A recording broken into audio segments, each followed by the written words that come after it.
전종철의 전격 시사. 안녕하세요. 전종철의 전격 시사 진행을 맡은 전종철 기자입니다. 북한이 대한민국을 제1적대국으로 헌법에 명기해야 한다며 위협한 데 대해 윤석열 대통령은 북한이 도발해 온다면 몇 배로 응징할 것이라고 경고했습니다. 한동훈 국민의힘 비상대책위원장이 총선에서 승리하면 의원 수를 300명에서 250명으로 줄이는 법 개정을 하겠다고 말했습니다. 이재명 민주당 대표가 피습 보름 만인 오늘 당무에 복귀합니다. 오늘 방송에선 여야 공천 문제 등 정치권 현안을 자세히 짚어보고 이종호 과학기술정보통신부 장관으로부터 반도체 메가 클러스터 조성 방안 등에 대한 얘기 들어봅니다. 1월 17일 수요일 전종철의 전격 시사 출발합니다.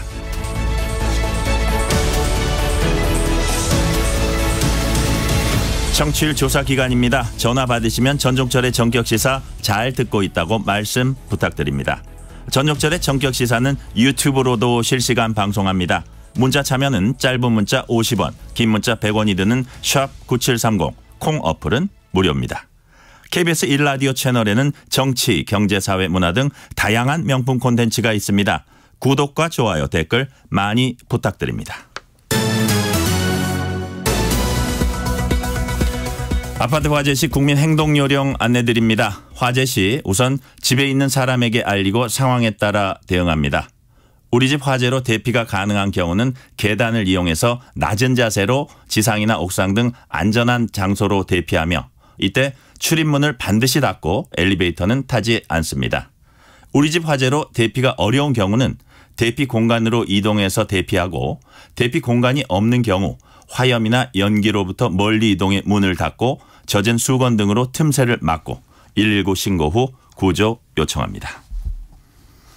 뉴스브리핑 KBS 보도본부 우정화 기자 나와 있습니다. 어서 오세요. 안녕하세요. 오늘 첫 소식 어젯밤 전해진 대한항공 여객기 사고 소식입니다. 일본 홋카이도 공항에서 인천공항으로 출발하던 대한항공 여객기가 다른 비행기와 접촉사고가 일어났습니다. 다친 사람 없었습니까? 네, 다행히도 다친 사람은 없었습니다. 사고는 일단 어제 오후 5시 30분쯤에 일본 홋카이도 신치토세 공항에서 인천공항으로 가려던 대한항공 여객기와 캐세이 퍼시픽 여객기가 지상에서 접촉하는 사고가 발생했습니다. 대한항공 측 설명에 따르면 여객기는 당초 오후 2시에 현지를 출발할 예정이었지만 눈이 좀 많이 와서 운항이 3시간여 지연된 상황이었습니다. 이후에 운항을 위해서 토잉카가 대한항공 여객기를 좀 끌고 가다가 토잉카가 눈에 좀 미끄러지면서 옆에서 계류 중이던 캐세이 퍼시픽 여객기와 접촉을 하는 사고가 일어나고 만 겁니다. 다친 사람 없다면 다른 피해는 어느 정도입니까? 예, 이 사고가 난 여객기를 보니까 대한항공 여객기는 날개 끝부분이 좀 부러져 있고요. 다른 여객기는 기체 뒷부분이 좀 파손이 됐습니다. 사고 당시에 대한항공 여객기에는 승객과 승무원 등 약 290명이 타고 있었는데 말씀드린 대로 다친 사람은 없었습니다. 이 캐세이 퍼시픽은 탑승 전이라서 승객은 타고 있지는 않았던 것으로 전해지고 있습니다. 대한항공은 승객들을 비행기에서 내리게 했다면서 관계기관 지시에 따라서 사고를 수습하겠다고 밝혔습니다. 북한 김정은 국무위원장이 대한민국을 제1적대국으로 명시하는 헌법 개정을 지시하는 등 도발 수위를 높였는데 이에 대해 윤석열 대통령이 직접 입장을 밝혔다고요? 네, 이 윤석열 대통령은 북한이 도발해 온다면 몇 배로 응징할 것이라면서 전쟁이냐 평화냐를 협박하는 제레의 위장 평화 전술은 더 이상 통하지 않는다고 밝혔습니다.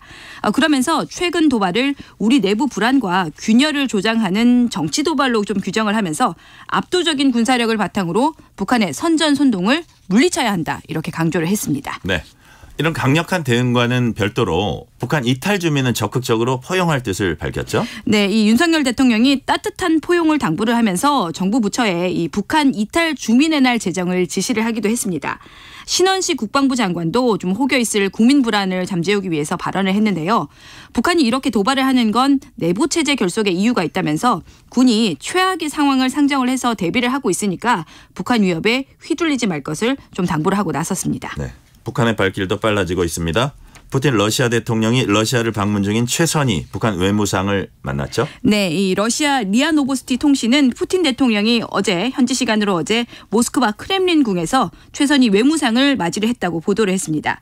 통신이 텔레그램에 공개한 영상을 보면 푸틴 대통령은 접견실로 들어오면서 먼저 기다리고 있던 이 최선희 외무상을 발견을 하자 환하게 웃으면서 좀 악수를 청하는 모습이 나오는데요. 좀 화기애애한 분위기였습니다. 어떤 얘기들이 나왔을까요? 이 자리에서 푸틴 대통령의 방북 일정도 논의됐을 가능성이 높다 이런 관측이 나오고 있어요. 네, 맞습니다. 먼저 이 최선희 외무상은 라브로프 러시아 외무장관과 함께 앞서 열렸었던 북러 외무장관 회담 결과를 먼저 보고를 했습니다. 최 외무상과 러시아 외무장관은 이 앞선 회담에서 지난해 9월에 북러 정상회담 협의 이행 상황과 또 한반도 문제 등을 논의를 했습니다. 또 어제 크렘린궁 대변인이 푸틴 대통령의 방북 일정이 외교 채널을 통해서 조율될 것이라고 밝혔었는데요. 이번 푸틴 대통령과 이 최선희 외무상의 회동에서도 이 문제가 좀 자연스럽게 논의가 됐을 것으로 보입니다. 푸틴 대통령이 올해 방북을 하면 지난 2000년 7월 이후에 약 24년 만에 북한 방문이 됩니다. 이번엔 정치권으로 가봅니다. 민주당 이재명 대표가 오늘 당무에 복귀하죠? 네, 피습된 지 15일 만에 복귀입니다. 잠시 후 오전에 이 최고위원회의를 시작으로 밀린 당무를 좀 본격적으로 시작을 하게 되는데요. 당장은 이낙연 전 대표의 탈당 등으로 벌어진 당 내분을 수습하는 일이 시급해 보입니다. 이 대표가 앞으로 이 당내 인사들의 또 다른 탈당을 막는 데에 집중할 수밖에 없을 것으로 보입니다. 또 당장 선거제 개편도 처리를 해야 하는데요. 이번 1월 임시국회 안에 이 선거제 개편안을 마무리 짓겠다고 한 만큼 여당과의 의견차도 좀 좁혀야 하는 상황입니다. 네. 어제 국회에선 이재명 대표의 피습 관련해서 상임위 긴급 현안 질의가 열렸어요. 네, 어제 이 행안위 이 긴급 현안 질의가 진행이 됐습니다. 여야의 합의 없이 이 간사를 제외한 국민의힘 의원들이 불참한 채 진행이 됐는데요. 민주당은 경찰의 부실 수사 의혹을 거듭 좀 제기를 하면서 범행에 쓰인 이 당시 흉기 사진까지 좀 공개를 하기도 했습니다. 국민의힘은 관련 의혹이 상당 부분 해소가 됐는데도 민주당이 좀 일방적으로 회의를 소집했다면서 선동 정치다 이렇게 비판을 했습니다. 국민권익위원회는 이 대표 피습 당시 헬기 이송 과정에 특혜가 있었는지 조사하기로 했죠? 네, 이 대표를 헬기로 이송을 좀 하면서 특혜나 부정 청탁이 있었는지 좀 확인을 해달라는 신고가 다수 들어왔다면서 권익위가 조사를 하겠다고 발표를 했습니다. 민주당은 소방청장이 매뉴얼상 문제가 없다고 이미 밝혔다면서 권익위의 조사 공개는 언론 플레이다 이렇게 주장을 좀 하기도 했습니다. 국민의힘이 공천 기준을 발표했습니다. 어떤 내용입니까? 네, 국민의힘이 이번 총선에서 후보를 공천할 때 특히 수도권에선 당원이 아닌 일반 국민의 의견도 80%를 반영을 하기로 했습니다. 지역 유불리에 따라서 이 4개 권역으로 구분해서는 하위 평가 10%에 해당하는 현역 의원 7명가량은 공천에서 원천 배제를 하기로 결정을 했습니다. 또 같은 지역구에서 3선에 이상을 한 중진은 경선 득표율의 15%를 낮춰서 적용을 하기로 했습니다. 전국을 순회 중인 한동훈 비상대책위원장은 어제 인천을 찾았습니다. 이 자리에서 총선에서 승리를 하면 국회의원 수를 현재 300명에서 250명으로 줄이는 법을 통과시키겠다 이렇게 밝히기도 했습니다. 네, 의원 정수를 줄이자는 한동훈 위원장 제안에 대해서 민주당은 어떤 반응을 보였습니까? 네, 민주당은 좀 한마디로 해서 평가절하를 했다라고 할 수가 있겠습니다. 민주당은 이 한동훈 비대위원장의 축소 공약은 한마디로 선거용 떴다방 공약이다 이렇게까지 깎아내리기도 했습니다. 정치 혐오를 부추기지 말라고 했는데요. 그러면서 민주당은 동시에 개헌을 꺼내 들었습니다. 한동훈 비대위원장이 주장한 불체포 특권 포기를 대통령의 제2요구권 제안과 합쳐서 이 개헌 논의를 해보자 이렇게 좀 요구를 하기도 했습니다. 네.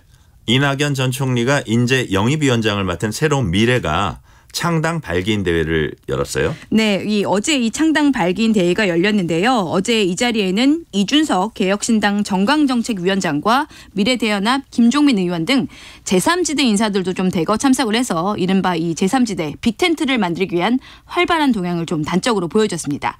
이낙연 전 대표의 새로운 미래는 다음 달 초쯤에 이 창당 절차를 마무리한다는 계획입니다. 최근 성희롱 발언 의혹으로 당 윤리감찰을 받고 있는 민주당 현근택 민주연구원 부원장이 총선 불출마 의사를 밝혔죠? 네, 현 부원장은 어제 이 자신의 SNS에 이번 선거에 출마하지 않겠다면서 당과 국민들께 심력 끼쳐 죄송하다. 저의 도전은 여기서 멈춘다. 이렇게 불출마를 선언했습니다.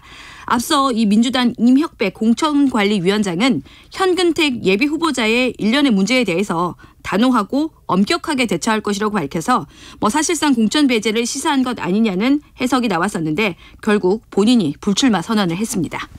반도체 제조 핵심 기술을 중국에 넘겨준 혐의를 받는 삼성전자 전 연구원에 대한 구속영장이 어젯밤 기각됐다고요? 네, 법원이 구속영장을 기각했습니다. 구속 필요성이나 이 상당성이 인정된다고 보기는 어렵다고 판단을 한 겁니다. 법원은 이 전 연구원이 범행에 대해서 지금 좀 다투고 있는 상황인데다가 별다른 범죄 전력이 없다는 점 등을 고려할 때 방어권을 보장해 줄 필요가 있다라고 했습니다.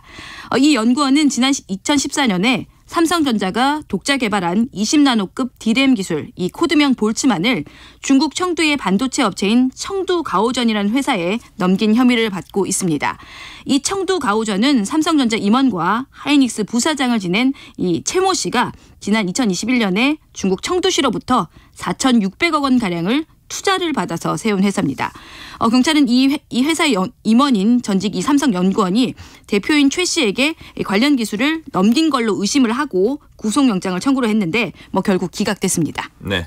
중앙정보부처의 한 차관 복급 인사가 직장 내 갑질 행위로 대통령실 감찰을 받은 것으로 확인이 됐어요. 네, 이 한 부처의 이 차관 복급 인사가 지난해 말에 대통령실 감찰을 받은 것으로 뒤늦게 좀 확인이 됐습니다.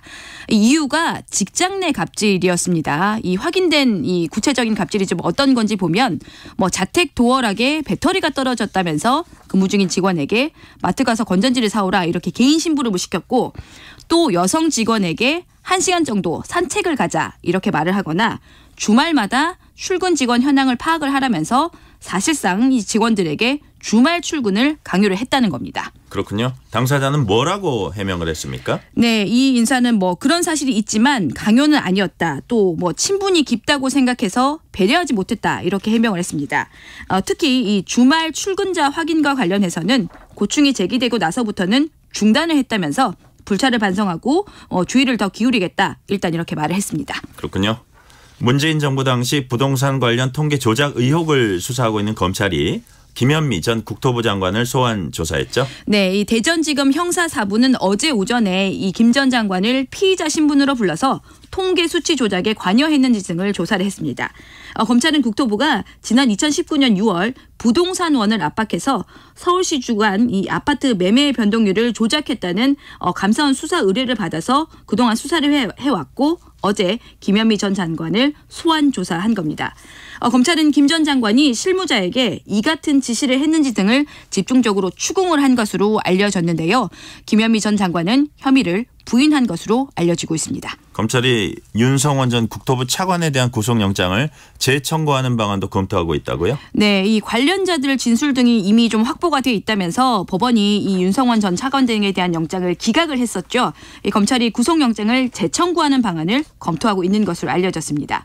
검찰은 또 청와대 정책실장 등 윗선의 개입 여부에 대한 수사도 좀 이어간다는 방침입니다. 오늘은 여기까지 듣겠습니다. 우정화 기자 수고했습니다. 지금 시각 7시 33분입니다. 전격 시사 날씨 정보입니다. 오늘 전국에 비나 눈이 내리겠습니다.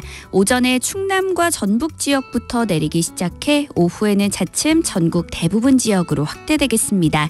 기온이 낮은 중부지방을 중심으로 비와 눈이 섞여오는 곳이 많겠고요. 곳곳에 빙판과 도로 살얼음이 예상돼 주의하셔야겠습니다. 이 눈과 비는 내일 아침에서 오후 사이에 대부분 그칠 전망입니다. 현재 어제 아침보다 기온이 4도에서 7도 정도 높아 추위는 풀렸습니다. 낮 기온은 서울 3도, 대전 5도, 대구 8도, 광주 10도 등으로 어제와 비슷하거나 조금 높겠습니다. 현재 서울의 기온은 영하 0.4도입니다. 날씨 정보 송소진입니다. 이어서 이 시각 교통 상황을 KBS 교통정보센터 정현정 씨가 전해드립니다. 네, 출근길 상황입니다. 먼저 경부고속도로 부산 쪽인데요. 한남에서 서초까지 밀리고요. 건천휴게소 3차로는 화물차 사고 있어서 처리하고 있습니다. 반대 부산 쪽으로는 한남에서 서초까지 막히고요. 북천안 부근에서는 고장난 화물차가 서 있습니다. 건천휴게소 부근 3차로는 화물차 관련 사고 있어서 처리 중이고요. 서해안고속도로 서울 방향으로 광명역에서 금천까지 막히고 있습니다. 반대 목포 쪽으로는 팔곡분기점에서 매송까지 밀리고요. 경인고속도로 서울 쪽으로는 부천 부근에서 신월까지 정체입니다. 반대 인천 쪽으로는 인천요금소에서 부평 부근까지 밀리고요. 영동고속도로 강릉 쪽으로 서창분기점에서 월곶분기점까지 정체입니다. KBS 교통정보센터에서 정현정입니다.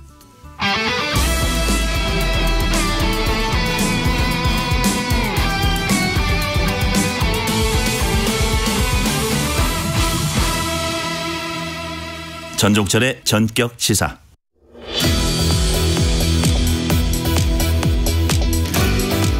전종철의 전격 시사에선 여야 영입 인재들 차례로 만나보고 있습니다. 오늘 만날 분은 범죄 심리 전문가면서 방송에서도 왕성하게 활동해서 국민들에게 낯이 익은 분입니다. 지난해 말 국민의힘에 입당한 이수정 경기대 범죄심리학과 교수 만나봅니다. 교수님 안녕하세요. 네, 안녕하십니까. 자, 영입 제의는 언제 받았고 또 얼마 만에 수락하셨습니까? 영입 제의는 지난 학기 초에 강남의 모처에서 네, 그 당시에 이제 그 인재 영입위원장님을 뵙고 네네. 네, 그 제안을 하시더라고요. 그분이 경기경찰청장 출신이어서 아마 제가 직접적으로 안면이 있는 건 아니지만 이제 경기도에 어떤 사람들이 있는가 정도는 이미 알고 계셨던 것 같고 네. 제가 수원에 25년 동안 이제 있다 보니까 아마 눈여겨 보셨던 것 같습니다. 그래서 뭐 학기 초에 이제 영입 제안을 하셨는데 그때는 제가 답을 드리기 어렵다 그런 그 말씀이었고 왜냐하면 학기 중에 교수가 교단에 서는 일 말고 다른 걸 생각하기는 일단 어렵고요. 네. 그래서 일단 학기 말까지 기다려 주시라 이렇게 말씀을 드렸고 사실은 고민을 했습니다.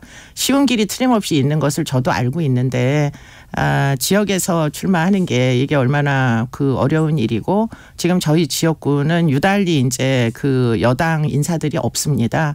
그러다 보니까 이제 오랫동안 그 민주당이 촘촘하게 이렇게 이제 그 조직이라고 부를 수 있는 그런 이제 사람들이 아마 있을 텐데 그런 곳에서 과연 출마를 해서 이게 가능성이 있겠는가 뭐 이런 고민도 안 해본 건 아니지만 제가 워낙이 사실 약간 무모한 데가 있는 사람이다 보니까 에라이 모르겠다. 그리고는 사실은 수원은 저에게 굉장히 좀 이렇게 애증이랄까요? 사건 사고가 워낙 많았어요. 2000년대 초부터 한 2010년까지는 거의 뭐 연쇄살인 사건부터 시작해서 너무 끔찍한 사건들이 많아가지고 사실은 그 현장을 직간접적으로 계속 누빈 거나 마찬가지의 그 삶을 살았습니다. 그러면서 이제 수원의 발전, 이제 변화 이런 것들을 목도할 수 있었고요. 그래서 그 험한 지역이 이렇게도 변할 수 있구나. 광교는 거의 압구정동 같거든요.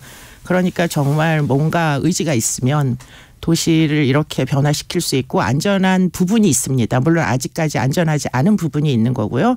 그 안전하지 않은 부분이 눈에 밟혀서 그럼 내가 나가서 이분들을 위해서 조금이라도 도움이 되는 일을 하고 싶다 하는 결론에 도달하기까지 2달 걸렸고요. 그리고는 이제 집안에 많은 분들이 반대했습니다. 남편도 아이들도 전부 뭐 서로 모른 척하고 지내자 이런 분위기였는데 저희 92살 그 대신 시아버님이 계세요. 아버님이 이제 도와줘라 한마디 하셨는데 뭐 순식간에 평정되더라고요. 네, 그래서 가족들 분위기도 바뀌었습니까? 네, 그래서 지금은 이제 자녀들은 여전히 자신들의 프라이버시가 더 중요하다고 얘기하지만 배우자는 이제 나서기 시작했습니다. 그래서 배우자의 도움은 지금 받고 있습니다. 그렇군요. 네. 결국은 결심하시게 된 게 그동안의 전문성을 가지고 이제 사회 봉사하자 이런 뜻으로 제가 이제 이해를 했습니다. 네. 범죄 심리 전문가 이수정이 아닌 정치인 이수정으로 보낸 한 달 어땠습니까? 정말 현장은 어렵다. 예, 이게 이제 그 여당이 계속 그 이제 진출했던 그런 지역이 아니다 보니까 여러 가지 이제 쌓여 있는 문제가 있는 것 같습니다. 조직도 하나 없어요. 저는 이게 이제 당협위원장만 당원 명부를 볼 수 있는데 저는 아직 당협위원장이 아닙니다. 그러니까 누구한테 가가지고 유세를 해야 될지 대상을 모르는 거예요. 그래서 이제 제가 할 수 있는 최선이라는 것은 아침에 출근할 때 시민들이 굉장히 많은 분들이 그 새벽 이제 지하철을 타니까 버스나 그분들을 만날 길은 새벽밖에 없다. 그래서 이제 새벽 인사를 시작을 했고요. 너무 반응이 어떻습니까? 반응이 처음에는 냉랭했습니다. 예, 정치 혐오증이 워낙에 온 국민들한테 있는지 제가 빨간 옷을 입고 나가면 멀리서 오다가도 빨간 옷을 보면 이렇게 멀리 이렇게 우회해서 가시더라고요. 그래서 일단 저희는 색깔을 까만색 아니면 하얀색으로 하자. 이렇게 색깔을 약간 바꿨습니다. 목도리만 빨간색으로 하고. 네. 그리고는 이제 저는 나름대로 얼굴이 알려져 있다 보니 그게 현저히 도움이 되고 있고요. 정치는 싫어하지만 선생님하고 얘기하는 건 나쁘지 않다. 이렇게 얘기하는 사람들이 한둘씩 나오기 시작했고. 늘어나기 시작해요. 네. 그리고는 이제 한동훈 위원장이 나오고 나서는 상당히 좀 이 분위기가 바뀌고 있는 이런 느낌이 있습니다. 네. 아는 척 안 했던 이제 여당 지지자들이 굉장히 적극적으로 지나가시다가 이렇게 막 몸도 쓸어주시고 손도 잡아주시고 그런 적극적인 응원자들이 나타나기 시작했고요. 그게 제게는 좀 더 확장했으면 좋겠다. 이런 어떤 동기를 부여하는 그런 이제 계기가 됐습니다. 네. 네. 국회의원이 된다면 이것만 꼭 하겠다. 정치인으로서 이거는 꼭 이루겠다. 어떤 목표 지금 생각하신 게 있나요? 네. 바로 그것 때문에 제가 출마를 결심하게 됐는데 그 결심하게 된 가장 중대한 사건은 바로 영아 매매 사건이었습니다. 지난 10년 동안 거의 10,000명에 가까운 아이들이 출생은 했는데 출생 신고는 안 된 아이들이 있다는 사실이 지난 이제 상반기에 밝혀졌고요. 네. 심지어 브로커까지 있다는 건 기자들의 이제 심층 취재로 입증이 돼서 네. 이런 나라가 절대로 되면 안 된다. 우리나라가 인구가 감소하는 이유가 사실은 아이들에 대하여 이런 취급을 하는 나라에서는 누구도 아이를 출생을 하여 안전한 세상에서 행복하게 살 거라고 예상을 하지 못할 것이다. 이런 위기감 때문에 이제 뛰어들게 된 것이고요. 그래서 제가 방송에서 인신매매 방지법 들여다보겠다. 온라인입니다. 이게 이제 오프라인에서 명시적으로 이렇게 하는 행위들은 아니에요. 근데 범죄 실태를 저는 이제 매년 계속 20년 이상 들여다본 사람으로서 오프라인 범죄는 현저히 줄었습니다. 네. CCTV도 생기고 또 치안력이 워낙 강건하여. 근데 온라인으로 전부 다 옮겨 붙은 거예요. 그중에 가장 대표적인 사건들이 마약일 거고요. 네. 그리고는 지금 인신매매까지. 그러니까 뭐든지 사고 파는 겁니다. 생명까지도. 그러니까 그 다크웹 속에서 그런 시장을 내버려 두고 허울 좋은 눈으로 볼 수 있는 안전으로 치안이 달성됐다고 얘기하는 건 좀 언어도단이 아닌가 이런 생각을 하면서 그러면 그 깜깜한 온라인 마켓을 어떻게 그러면 들어가서 수사하고 입증하여 어떻게 재판할 건가 하는 모든 절차가 사실은 인신매매 방지법에 있어야 된다. 사실은 수사 방법도 없고 불법적으로 눈꽃만큼이라도 불법적인 요소가 있는 그렇게 확보된 증거물은 재판에서 사용하지 못하면 모두 불법을 저질러야만 다크웹을 들어가게 하는데 그러면 사실은 수사를 못한다는 얘기잖아요. 네. 그게 과연 표현의 자유보다 더 중요한 가치인가 좀 동의하기가 어려운 측면이 있습니다. 물론 성인들의 의사결정권 전 존중합니다. 그런데 아이들을 사고 팔아서 이제 성폭력 등을 했는데 그것을 화관이라고 주장하는 피고인의 말만 듣고 무죄 판결이 나오는 나라입니다. 아직도.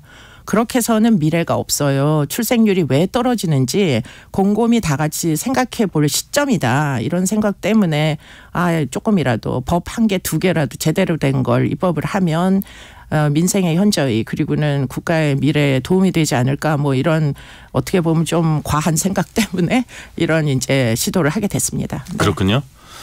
교수님 경우를 보면 대표적인 이제 전문가 영입 케이스인데 네. 비례대표 아닌 지역구 선택했습니다. 그것도 험지로 분류되는 곳입니다. 이유가 뭡니까? 험지라고 크게 생각은 사실 안 해봤었어요. 왜냐하면 내가 25년 동안 아침, 점심, 저녁을 먹던 직장이 있는 곳 매일 눈 뜨면 가서 일하고 매일 이제 눈 감기 전에 돌아오는 곳. 그곳은 그냥 내가 소속된 지역이라는 생각이 앞섰고요. 근데 이제 그 장소가 우연히도 여권에는 험지로 구분되는 장소인 것뿐이지 제 입장에서 보면 제가 제일 잘하는 지역입니다. 그렇기 때문에 그걸 굳이 가려야 하는가. 내가 이 마지막 순간의 선택까지 뭐 정치적으로 유리한 어떤 뭐 이익을 추구하는 게 이게 그 뭐 어떻게 보면 저는 초선 뭐 어떻게 새로 하는 건데요. 이런 신인이 그런 고민까지 해야 되는가 아무 생각이 사실 없었고요. 제가 아마 좀 뭐 영리한 사람 같았으면 애당초에 범죄 심리학이라는 걸 안 했겠죠. 그렇게 영리한 뭐 그 영리하지 않은 선택이었지만 25년이 지난 지금은 그때 용감하게 뛰어들었던 게 나한테 현저히 도움이 됐다 이런 생각과 마찬가지로 지금도 어리석은 선택으로 보일 수 있습니다. 누구에게는. 그러나 뭐 그럼에도 불구하고 내가 잘 아는 지역에서 내가 잘 아는 시민들과 함께 그들의 선택을 받는 그런 노력을 하는 게 그게 왜 그 지향돼야 될 일인지는 일단 여전히 잘 모르겠고요. 저는 진짜 열심히 지금 시작했습니다. 한 달 동안. 많은 시민들이 저에게 응원을 하시기 시작했고요. 그리고 지역을 돌아다녀 보면서 이게 얼마나 버려진 지역이 됐는가. 아무도 정치인들이 관심이 없고 사실 지역 주민들은 그 여의도에서 일어나는 논의에 별로 관심이 없어요. 제가 그래서 계속 그런 내용들을 페이스북에다 계속 올릴 때마다 굉장히 많은 이제 그 열람하시는 분들이 늘어나고 있어요. 어저께 지역 민심은 뭡니까? 민심은 살기 어렵다. 그래서 이 난맥상을 해결해 달라. 어저께 간 지역에서는 유치원이 다 문을 닫았더라고요. 아이들이 없어서. 그러면 유치원 선생님들은 어디로 갑니까? 그렇기 때문에 오늘 유치원 선생님들 10분이 제 선거 캠프로 오시겠다고 다 유권자 분들이십니다. 쫓아오시겠다고 얘기했고요. 오늘 오후에 그분들과 어떻게 하면 좀 해안을 찾아낼 수 있는가 이런 것들을 고민하기 시작하면서 정치라는 게 그래서 제가 국어사전에서 정치란 무엇인지를 또 심지어 찾아봤다는 거 아니에요. 제가 잘 모르고 있는가. 그랬더니 이제 표준 국어 사전에 대사전에 국민들이 인간다운 삶을 영위하고 상호 이해 조정하고 뭐 사회 질서를 바로잡는 역할을 하는 게 정치라고 돼 있는데 그런데 여의도에서 그런 일을 했었는지 저는 뭘 했었는지 잘 기억이 안 나고요. 조정과 갈등 하나 해결 못한 것 같고 사회 질서도 별로 바로잡지를 못한 것 같고 더군다나 인간다운 삶을 영위하는데 이렇게 유치원이 다 문을 닫아가지고서는 어렵다 이런 결론에 도달해서 그러면 사전적 의미의 정치를 하는 게 제 목표가 돼도 그게 뭐 잘못된 일이 아니지 않는가 이런 생각을 하고 있습니다. 네. 이번엔 이제 정치 현안 한두 가지 여쭤볼게요. 네. 이재명 대표를 공격한 피의자 신상을 공개하지 않은 걸 두고 이제 논란이 있습니다. 민주당이 신상공개위원회 재심이 이제 공식 요청했습니다. 네, 네. 공개와 비공개 중에 어떤 게 맞다고 보세요? 그것을 뭐 무자르듯이 일단은 OX로 푸는 것 자체가 좀 넌센스하고요. 그거를 그렇게 하지 말라고 해서 신상공개위원회를 특강법상에 두게 됐고 신상공개위원회에 이제 보면 신상 공개를 하는 지침 뭐 몇 가지 요건이 있는 걸로 기준이 알고 있겠죠. 네, 기준이 있습니다. 그러면 그 기준에 부합하는가를 먼저 따져봐야 할 것이고 그런 절차 중에 나온 의사 결정이라면 저는 뭐 나에게 유리하지 않아도 일단 법대로 했다면 따라야 된다 그런 생각입니다. 네. 네. 민주당은 이재명 대표 피습 사건 수사가 축소 왜곡됐다면서 이제 재수사를 요구했고요. 네. 앞서서 총리실을 고발했습니다. 범행 현장 물청소 등의 증거 인멸 의혹도 제기를 했어요. 우선 수사가 축소 왜곡됐다는 부분에 대해서 어떻게 생각하세요? 그거는 그 담당자들만 판단할 수 있는 문제로 보여서 제가 지금 그 내용을 정확하게 알고 있지 못한 상태에서 축소 왜곡됐다는 단정을 내리는 것도 좀 넌센스하다. 축소 왜곡의 문제가 있었던 사건들이 머릿속에 떠오르는데요. 그 중에 하나 이제 저가 고발당했던 사건이 있어요. 그게 무슨 사건이었냐? 고유정 사건입니다. 고유정 사건이 일어났을 때 현장을 이제 모텔이었기 때문에 물청소를 일찍부터 하고 손님을 다시 받기 위해서 그와 같은 이제 노력을 하는 와중에 제가 언론에서 그와 같이 현장을 증거를 다 확보하지 아니하고 그렇게 물청소를 해버리는 게 이게 증거 보존에 어려움이 있지 않느냐 이런 문제 제기를 했었고 그래서 아마 뭐 여러 가지 문제들이 있어가지고 경찰이 징계받았던 적도 있는데 네. 그 이후에 어떻게 됐느냐 그 징계받았던 분께서 제가 언론에서 코멘트했던 내용을 이유로 저를 명예훼손으로 고발을 하신 적이 있어요. 근데 결국에는 무혐의 처분이 됐습니다. 그런데 그런 절차들을 그런 이제 과정을 보면서 경찰들 입장에서는 참 억울함이 많겠다라는 생각은 했어요. 제가 하느라고 했는데 절차대로 했는데 그런데도 이제 문제 제기를 하시는 분들은 언제나 많았고 그중에 하나가 또 저이기도 했고 그러나 어쨌든 원칙대로 하면 지침대로 따라서 하면 그게 그들에게도 큰 뭐 문제가 안 될 것이다. 지금 이 사건도 뭐 사람들이 이제 왔다 갔다 하는 공공장소에서 물청소를 그러면 하지 말고 증거 보존을 했어야 되느냐 하는 부분에서 논쟁의 여지는 있을 걸로 보입니다. 그게 만약에 어떤 사적 공간이었으면 지금 이런 비판을 하는 게 충분히 뭐 논리적일 수가 있다라고 보이는데 문제는 여행객들이 돌아다니는 장소잖아요. 네. 그러면 그걸 계속 보존을 하고 이미 증거 채취는 다 했는데 그런데도 뭐 혈흔이 낭자한 그 뭐 혈흔이 좀 있는 그 현장을 그대로 보존하는 게 꼭 맞는 일인가 하는 부분에서 뭐 논쟁의 여지는 있을 수 있겠습니다. 민주당을 보면 이제 주요 정치인들의 막말 논란이 좀 이어졌고요. 네. 지금 이제 범죄 혐의로 재판을 받거나 성희롱 등 성추문이 있던 인사들이 공천 적격 심사를 이제 통과해서 논란이 일고 있습니다. 네. 여성 정치인으로서 이런 일들 어떻게 보세요? 뭐 맨날 똑같다 이런 생각이 왜 드는 건지는 모르겠는데 어쨌든 뭐 양성은 평등해져야 되고요. 어떠한 성도 이제 그 젠더 이유 때문에 침해당하는 일은 발생하면 안 되고 그게 꼭 뭐 여성만의 문제가 아니라 남성도 역시 마찬가지입니다. 부적절하게 성적인 뭐 여러 가지 행위들을 본인의 의사에 반해서 하는 행위들을 한 사람에게 또는 뭐 상당 부분 이제 그 뭐 꼭 이게 법적으로 입증 안 되는 사건들도 꽤 많이 있어요. 그런 논쟁이 있는 사람에게 또 이제 뭐 기회를 계속 준다는 건 사실 그보다 훨씬 더 훌륭한 사람들이 많은데 그분들의 기회를 잃게 만드는 일은 아닌가. 이게 꼭 뭐 민주당을 비난하는 게 아닙니다. 뭐 좀 상대적인 얘기네요. 네, 국민의힘도 마찬가지입니다. 네. 능력 있는 사람들이 정치를 하여 아까도 이야기 드렸잖아요. 국어 대사전에 있는 국민들을 행복하고 안전하고 뭐 삶을 행복한 삶을 영위하게 만드는 그런 능력 있는 사람들이 국회로 가야 그래야 그게 이제 실제로 도움이 될 거다 이런 생각들을 하게 됩니다. 네. 한동훈 비상대책위원회 출범한 지 3주 지났습니다. 현장에서 이렇게 돌아다니시다 보면 좀 변화가 느껴지는지 한 위원장이 총선 승리 견인할 수 있다고 이제 전망을 하세요? 저는 법무부에서 그분이 하시는 일들을 봤어요. 정말 번개와 같이 일을 하시더라고요. 무슨 조언을 드리면 밤새 연구해 가지고 와서 그 다음 날 그 문제를 해결하는 대안을 뭐 제시하시는 게 그분의 업무 스타일입니다.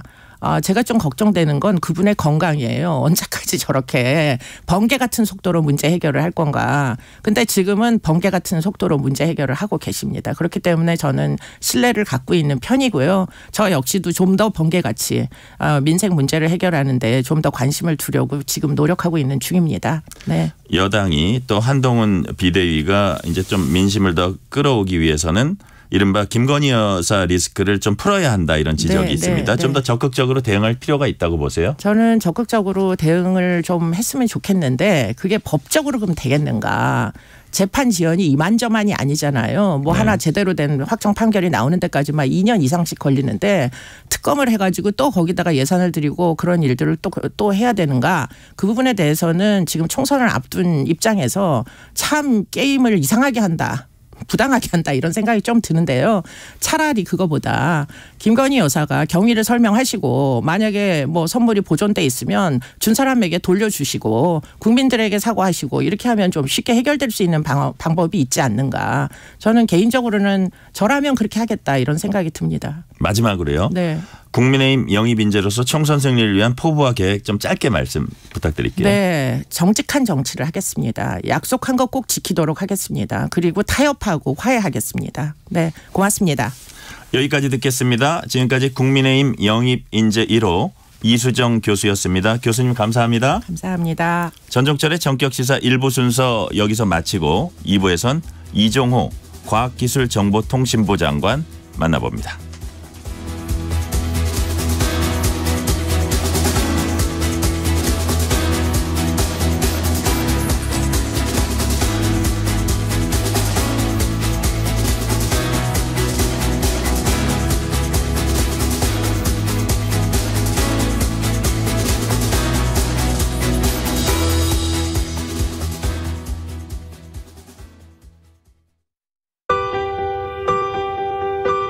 안녕하세요. 배우 남궁민입니다. 힘이 들 땐 누군가의 응원도 필요하겠지만 진짜 힘이 들 땐 지원이 더 필요한 법이죠. 이것이 힘든 크기만큼 더 크게 지원해야 하는 이유.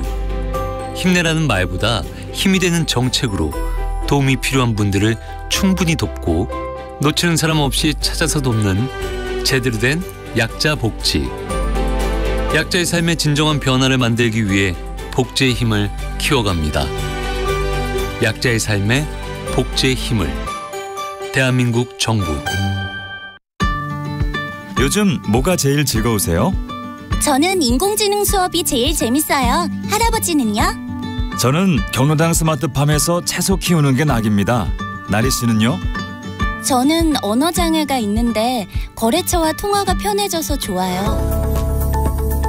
나이를 잊게 하는 스마트 경로당과 디지털 배움터, 지역을 뛰어넘는 교육, 소프트웨어 미래체험, 장애를 넘어서는 손말이음센터까지 격차를 줄이는 과학기술과 디지털로 사람과 사람이 가까워집니다.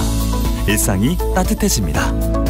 이 캠페인은 과학기술정보통신부와 함께합니다. 알고 계시나요? 겨울철에 심해지는 미세먼지 피해를 줄이기 위해 계절관리제 차량 운행 제한 제도가 시행됩니다. 매년 12월부터 이듬해 3월까지 수도권과 부산, 대구, 광주, 대전, 울산, 세종에 진입하여 운행하는 배출가스 5등급 차량의 운행이 제한되며 저공해 조치 차량은 자유롭게 운행할 수 있습니다.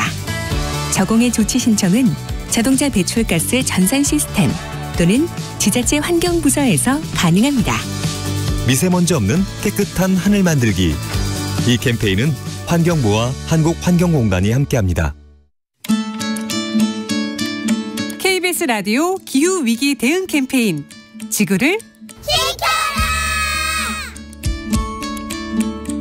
안녕하세요. 저는 미디어에서 기후위기 관련 뉴스들이 많이 나올 수 있게 일을 하고 있는 김원상이라고 합니다. 아마 많은 시민들께서도 봄마다 이제 산불을 목격하고 계시고, 그리고 여름에는 이제 집중호우와 잦은 홍수도 많이 보고 계시고, 겨울에는 이상기온으로 이제 따뜻한 경험까지 많이 하셨을 텐데요. 시민들이 체감할 수 있는 기후위기 피해는 점점 늘어가고 있습니다. 그런데 이 기후위기를 촉발하는 온실가스 배출의 상당량은 기업의 산업활동인데요. 기업이 빠르게 온실가스 배출을 줄이는 게 기후 문제를 해결하는 빠른 길이라고 생각합니다. 우리가 어떤 기업을 선택을 할 텐데 그 기업에 대해서 소비자들이 적극적으로 알아보는 건 어떨까요? 그 기업이 기후위기에 얼마나 공감하고 대응에 나서고 있는지, 기후위기에 야심차게 대응하는 기업을 시민들이 인식하고 소비와 투자로 화답한다면 기후위기 해결에 선순환 고리를 만들 수 있지 않을까요?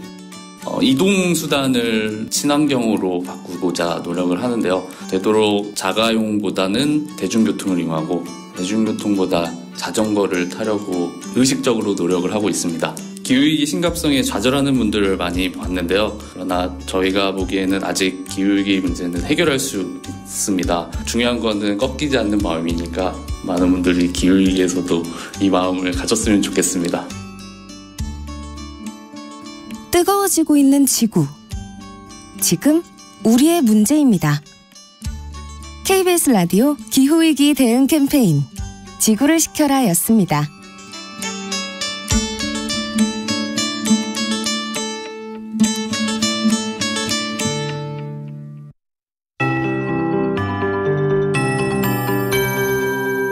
KBS 58분 날씨. 오늘은 전국 곳곳에 비나 눈이 내리겠습니다. 우산을 챙겨서 다니시기 바랍니다. 오전에 충남과 전북 지역부터 비나 눈이 오기 시작해 오후에는 전국 대부분 지역으로 확대되겠습니다. 예상되는 비의 양은 5에서 20mm 정도가 되겠고요. 중부지방을 중심으로 비와 눈이 섞여 내리면서 서울 등 대부분의 수도권에는 1cm 미만, 경기 북부와 강원도에는 1에서 3cm, 강원 산지에는 최고 8cm의 눈이 쌓이는 곳도 있겠습니다. 이 눈과 비는 내일 아침에서 오후 사이에는 대부분 그치겠는데 예상되는데요. 다만 강원 영동과 남부지방은 눈비가 주말까지 이어지는 곳이 있겠고 특히 강원 영동에는 폭설이 예상돼 대비를 잘 하셔야겠습니다. 현재 기온은 서울이 영하 0.4도, 대구는 영하 0.3도 등으로 어제 아침보다 4도에서 7도 정도 높아 추위는 풀렸습니다. 낮 기온은 서울 3도, 대전 5도, 강릉 8도, 광주 10도, 부산 12도 등으로 어제와 비슷하거나 조금 높겠고요. 일요일까지 평년 기온을 웃돌며 큰 추위는 없을 전망입니다. 한편 오늘 미세먼지 농도가 일부 중서부 지역을 중심으로 나쁨을 보이겠습니다. 현재 서울의 기온은 영하 0.4도입니다. 송소진입니다.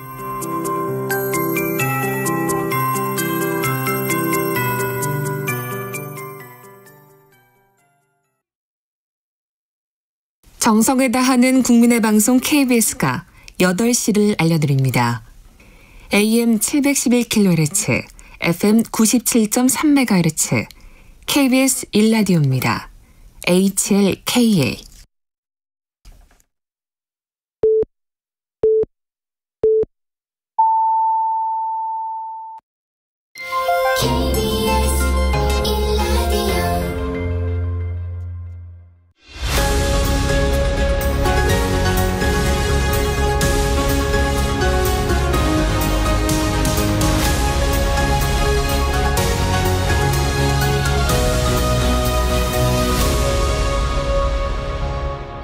전종철의 전격 시사.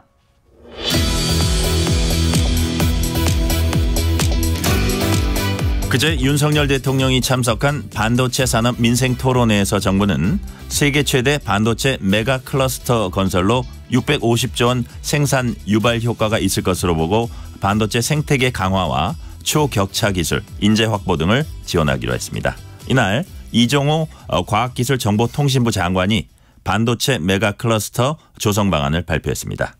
반도체 주권을 둘러싼 치열한 글로벌 경쟁 속에 대한민국의 전략은 무엇인지 이종호 장관과 짚어봅니다. 장관님 안녕하세요. 네, 안녕하세요. 정책적인 질문 들어가기 전에 청취자분들이 좀 궁금해하는 장관님 개인에 대한 질문 하나 할게요. 장관님 재산이 150억 원 정도 됩니다. 그것도 이제 지난해에 비해서 한 10억 원 정도 준 액수인데요. 왜 이렇게 재산이 많으세요? 예. 제가 이제 그 반도체 연구를 오래 했고 그 반도체 연구함에 있어서 어떻게 보면은 좀 우직하게 그 어떻게 보면 한 우물을 계속 파왔던 그 결과가 아닌가 생각을 합니다. 처음에 이제 생각할 때는 이렇게 해서 뭐 이런 돈을 벌 생각은 안 했죠. 근데 이제 한 일을 꾸준히 하다 보니까 어떻게 보면 이제 그런 그 행운이 저에게 따랐다 이렇게 저는 생각을 하고 있습니다. 특허권이 좀 상당액을 차지합니까? 예, 그렇습니다. 저희 뭐 물려받은 재산이 없으니까 대부분이 뭐 거의 전부가 그 반도체 분야 한 곳을 집중적으로 연구하면서 거기서 나온 특허권을 통해서 그렇게 이제 재산이 늘어나게 되었습니다. 그렇군요. 예. 재산 여쭤본 건 장관님이 어떤 이력 발버은 분이다. 이거 제가 잠시 언급하기 위한 것이니까 양해해 주시기 바랍니다. 예. 반도체 연구원과 교수 지내면서 반도체 권위자로 자리매김했고 장관까지 오셨습니다. 그래서 최근에 반도체 관련 정부 방안 발표할 때도 제가 보기엔 그 무게감이 남달랐습니다. 먼저 세계 최대 반도체 메가 클러스터 조성 방안이 무엇인지 핵심적인 내용 좀 알려주세요.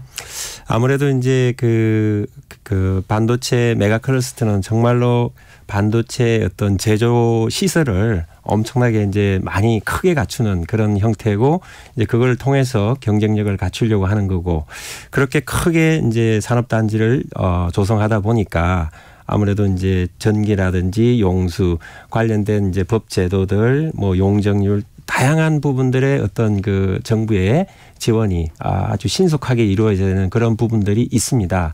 네. 그런 부분들을 돕고 그다음에 이제 또 그것만 있어서는 되는 게 아니죠. 지속적으로 기술 개발도 해야 되고 그다음에 또 그게 부합하는 인재 훌륭한 인재를 또 키워야 됩니다. 이제 그런 방안들을 발표를 했습니다. 인재 육성 방안까지요. 네네, 그렇습니다. 아무래도 이제 반도체 민생 토론회니까 거기서 이제 국민들이 참석자들이 의견을 좀 냈을 것 같아요. 네네. 그 중에 좀 인상 깊게 들었던 부분이 있을까요? 예, 그 학생 하나가 이제 그 마이칩이라고 학생들 학부 3, 4학년부터 대학원생들이 자기가 직접 반도체 회로를 이렇게 설계를 하면 공공 실험실에서 그러한 그 회로를 무상으로 이렇게 제작해주고 이제 그거를 자기가 직접 또 분석, 측정 이렇게 함으로 해서 굉장히 이렇게 실력을 높일 수 있는 그런 이제 국가 프로그램이고요. 그 프로그램에 의해서 자기가 지원을 받아서 할 수 있게 됐다는 데서 굉장히 감사를 표했습니다. 그리고 이제 그런 걸 하는 학생들끼리 좀 서로의 경험이나 네. 의견을 나눌 수 있는 그런 인터넷 커뮤니티도 좀 만들어 달라 그런 또 얘기도 해서 만들어 주기로 했고 또 하나의 그 기업 그 AI 반도체를 하는 기업인데 그 대표께서 이 AI 반도체 그러면 이제 하드웨어 이런 느낌이 많이 나는데 하드웨어만 하지 말고 그 시스템 소프트웨어도 같이 좀 해달라. 그래야지 진정한 그런 어떤 그 기술의 완성도를 높일 수 있다라는 말씀을 하셨고 다행히도 작년 초부터 이 하드웨어가 바뀌면 소프트웨어도 바뀌어야 됩니다. 네. 예, 그런 부분에 대해서 저희가 미리 좀 감지를 하고 이미 이제 추진을 시작을 했습니다. 그렇군요. 네.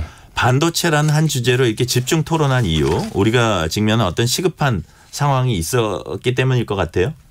예, 그렇습니다. 이제 반도체는 그 국가 경제적인 측면 또 국가 안보적인 측면에서 매우 중요한 우리의 이제 자산이다 이렇게 볼 수가 있고요.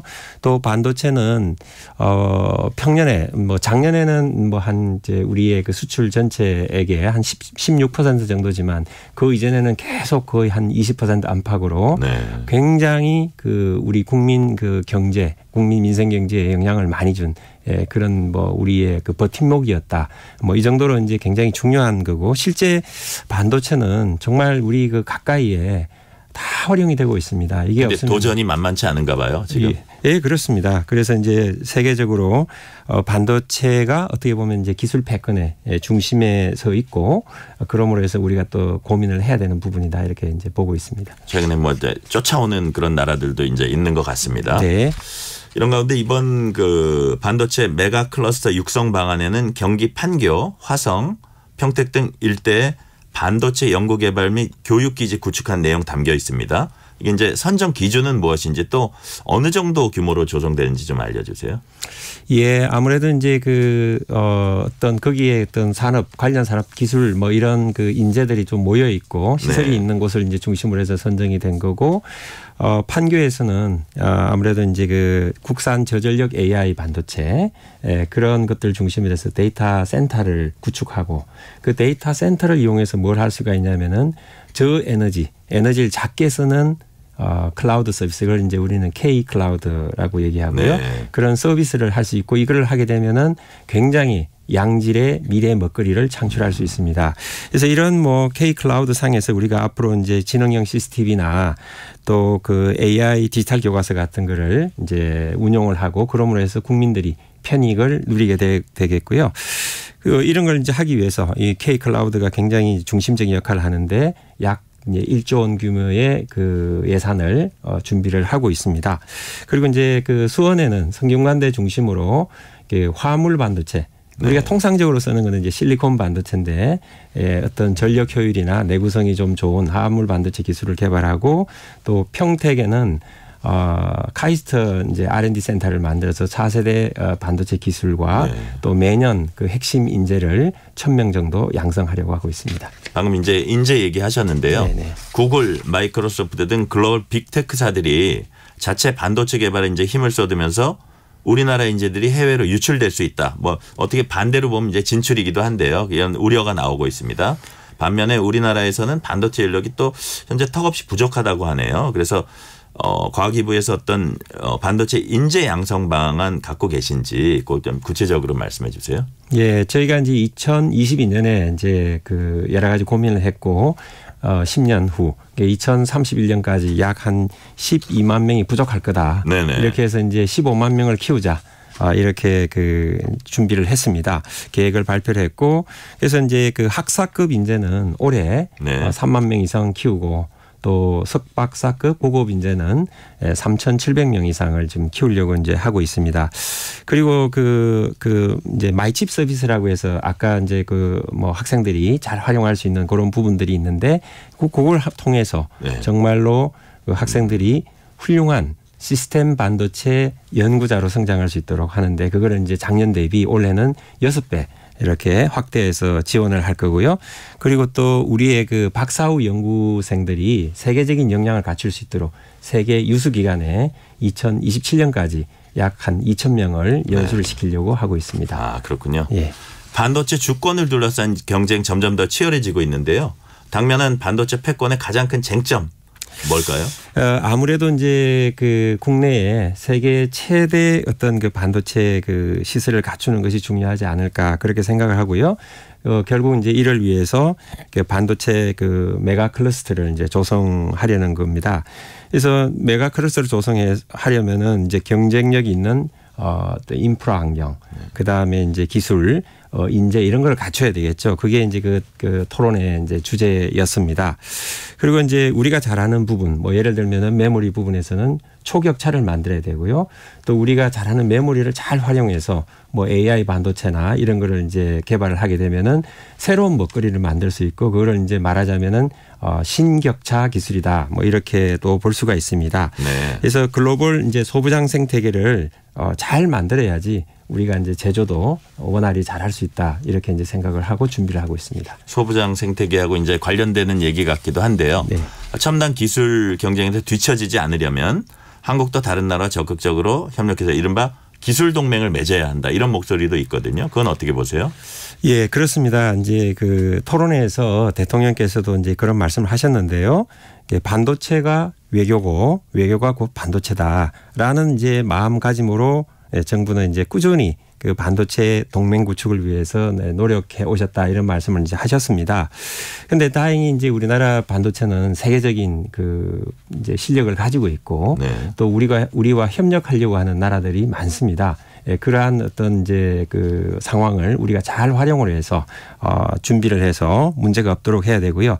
그래서 이를 위해서 이제 정부에서는 올해 그 반도체 예산을 전년 대비 12.9%를 늘렸습니다. 반도체 예산은 늘렸군요. 네, 그렇습니다. 예. 그래서 이제 이걸 통해서 이제 올해부터 미국 뭐 EU에서 이제 공동 펀딩으로 함께 이제 반도체 연구를 이제 추진하는 부분도 있고 또 미국이나 벨기에에 있는 그런 그 반도체 우수 연구 시설이 있습니다. 그런 시설들과 또 우리의 시설들이 연구자들이 함께 또 연구할 수 있는 그런 또 장도 환경도 만들어 주려고 하고 있습니다. 그러니까 우리가 이제 지금 과학기술 분야에서 R&D 예산 축소 문제 이게 지금 쟁점이었잖아요. 네네네. 반도체 부분에서는 오히려 늘었다는 말씀이세요? 네, 그렇습니다. 반도체뿐만 아니라 그 12대 그 전략 기술은 다 그 정액이 되었습니다. 아, 그렇군요. 네. 그러니까 이제 그 예산 삭감에 대해서 R&D 예산 삭감에 대해서 정부는 R&D 예산 구조 개혁 이런 용어를 쓰더라고요. 그래서 지금 말씀 나오신 김에 12대 그 분야 말씀하셨는데 어떤 측면에서 구조 개혁, 구조 조정을 했는지 좀 설명해 주시고요. 예, 아무래도 이제 그동안 뭐 언론이나 뭐 국회 또 뭐 심지어 연구계에서도 좀 이런 그 낭비적인 요소, 이제 비효율적인 요소가 있어 왔다라는 지적들이 많이 있었습니다. 네네. 이제 그러한 부분들을 좀 걷어내고 정말 이제 연구다운 연구 또 세계 최초 또는 최고 이런 이제 그 연구를 우리가 이제 앞으로 해야 되겠다. 도전하는 연구 그렇게 해서 우리가 또 이제 세계의 어떤 그 연구에 있어서 선도국이 되고 그 연구의 결과가 또 자연스럽게 산업으로 이어져서 우리의 또 다음 세대, 우리 미래 세대가 정말 경쟁력을 가지고 그 살아갈 수 있는 그런 이제 우리나라를 만들자. 그렇게 이제 측면에서 연구비 R&D 예산의 어떤 구조 조정을 했다 이렇게 보시면 되겠습니다. 근데 어저께 저희 요 자리에 이제 출연하신 민주당 영입인재께서는 그 황정화 박사라고 그분께서는 지금 현장에서는 너무 큰 탄식이 있고 큰 위기감이 있다 그러거든요. 그러니까 꼭 반도체 그 R&D가 아니더라도 그런 부분에 대해서는 이제 장관으로서 어떻게 보완책이라든지 어떤 식으로 대응을 해 나가실 생각이세요? 예, 아무래도 이제 저도 이제 그 연구를 하다가 이 장관을 하게 됐고 현장에 그 연구를 하시는 분들의 그 어려움이 뭔지 정말 잘 이해를 하고 있고요. 네네. 올해도 계속해서 이제 그 현장을 살펴서 최대한 그 문제가 없도록 도와드리고 이 이제 그 상황이 잘 정립이 되면 대통령께서 약속을 하셨습니다. 제대로 된 환경이 갖춰지고 연구단 연구의 그 토픽들이 이렇게 만들어지면 예산을 정액한다. 2025년에는 정액한다. 이렇게 이제 약속을 하셨습니다. 일단 방침이 그렇게 서 있다 이거죠.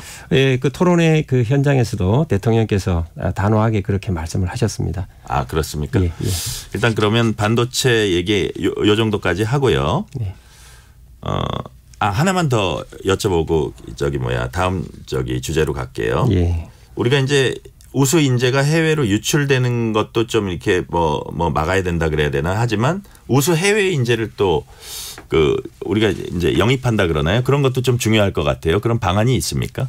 예, 그러니까 아무래도 이제 해외 반도체 관련해서 상위 1% 우수 인력 연구자 그리고 또 제외 한인 그 연구자 등이 있는데 이런 분들을 이제 우리가 그 반도체 최고 연구자 그 현황 지도를 만들어서 어떤 분을 모셔와야 되겠다 이렇게 좀 해서 전략적으로 좀 인재를 유치하는 방안을 이제 준비를 하고 있고요. 네. 이를 통해서 이제 27년까지 한 500명 정도의 우수 인재를 영입할 계획이고 또한 이제 사이언스 카드 비자를 기간을 원래 이제 1년이었는데 최대 이제 10년까지 확장할 수 있게 혜택을 주고 또 국내 유학 중인 우수한 외국인들을 국내에 좀 남아서 연구를 할 수 있게 또 그런 프로그램도 좀 만들고 또 해외 유수 기간에 우리 젊은 연구자들이 잘하는 분들이 많이 있고요. 예, 그런 분들을 모셔오기 위해서 사실 이번에 젊은 연구자들을 위한 예산도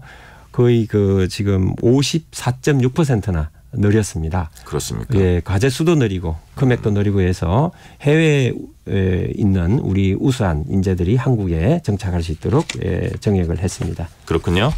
예, 다른 주제로 넘어가 볼게요. 지난 10일에 우주항공청 설치 및 운영에 관한 특별법안이 국회를 통과했습니다. 그래서 한국판 나사 우주항공청 개청의 청신호가 켜졌어요. 소회가 남다르실 것 같아요. 그동안 어떤 과정 거쳤습니까? 예. 작년 이제 4월에 법안을 국회에 제출하고 참 무던히도 이제 노력을 많이 했고 마음 졸이고 또 의원님들하고 이렇게 좀 빨리 통과시키기 위해서 이제 고민도 하고 그 과정에서 어려움도 겪고 이런 일들이 있었습니다. 근데 이제 통과하게 됐고 너무 기쁘고요.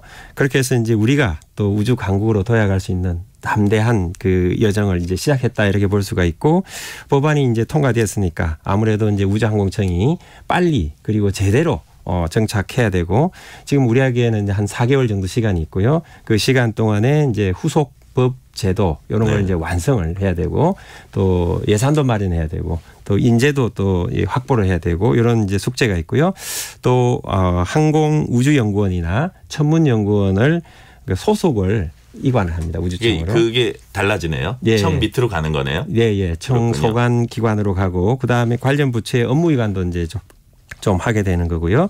그래서 이제 개청을 하게 되면 바로 차세대 발사체나 달 탐사 등 도전적 연구도 해야 되고 또 우주산업 클러스터를 우리가 준비했는데 그게 이제 민간 주도 산업 생태계 구축이라고 볼 수 있고 그게 이제 신속하게 이루어지도록 노력하겠습니다. 그럼 굵직굵직한 사업들이 이제 예고가 되어 있습니다. 네, 그렇습니다. 한국이 지난해 누리호 3차 발사 성공으로 7대 우주 강국 반열에 올랐다 이런 평가가 나오는데요. 네네. 윤석열 대통령이 2045년에 화성의 태극기를 휘날리겠다 이렇게 약속을 했습니다. 네네. 기술력도 확보해야 하고 계획도 이제 치밀하게 세워야 할 텐데 그 먼 여정 어떻게 진행될 것 같습니까?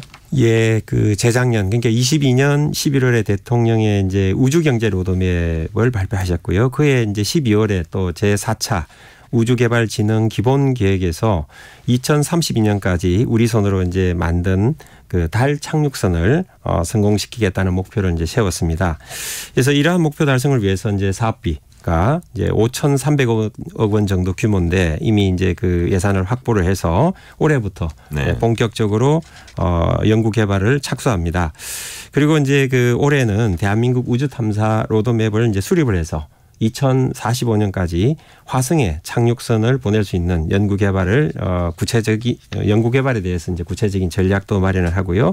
그다음에 이제 이런 걸 위해서 국내외 과학기술 그 커뮤니티하고 협업을 해서 우리의 그 독창적 인물을 발굴하려고 하고 있습니다. 그렇군요. 네. 제4이통사 만들겠다는 정부 의지가 강합니다. 제4이통사 선정까지 절차 어떻게 됩니까? 지금 이제 이제 3개 그 업체가 이제 지원을 했고 모두 이제 적격 판정을 받았고요. 네네. 그래서 지금부터는 이제 주파수 경매를 통해서 이제 주파수를 어떤 특정 기업이 한 기업이 이제 할당을 이제 받게 되는데요. 그걸 이제 주파수 경매라고 얘기를 합니다. 그래서 1월 25일에 시작할 예정이고요. 현재 이제 신청한 기업 3곳 모두가 이런 경매 경험이 없어서 경매 규칙에 대한 설명회를 지난 월요일에 열어서 예를 들어서 뭐 이렇게 상세하게 설명을 했고 향후 이제 경매 과정에서 문제가 없도록 순조롭게 진행되도록 저희가 지원을 할 예정이고요. 이제 이 경매로 낙찰자가 결정이 되면 이제 우리가 법률용어로 기간통신사업자라고 하는데 그냥 제4이통사라고 보시면 됩니다. 이동통신사업자로 이제 등록하게 되면 그야말로 제4이통사가 탄생하게 되는 것입니다. 그렇군요. 소비자들 입장에선 이제 선택지 많아지고 통신 비용 절감 같은 이제 실질적 혜택이 중요할 겁니다. 네. 정책 방향도 그런 쪽으로 가고 있습니까? 예, 그렇습니다.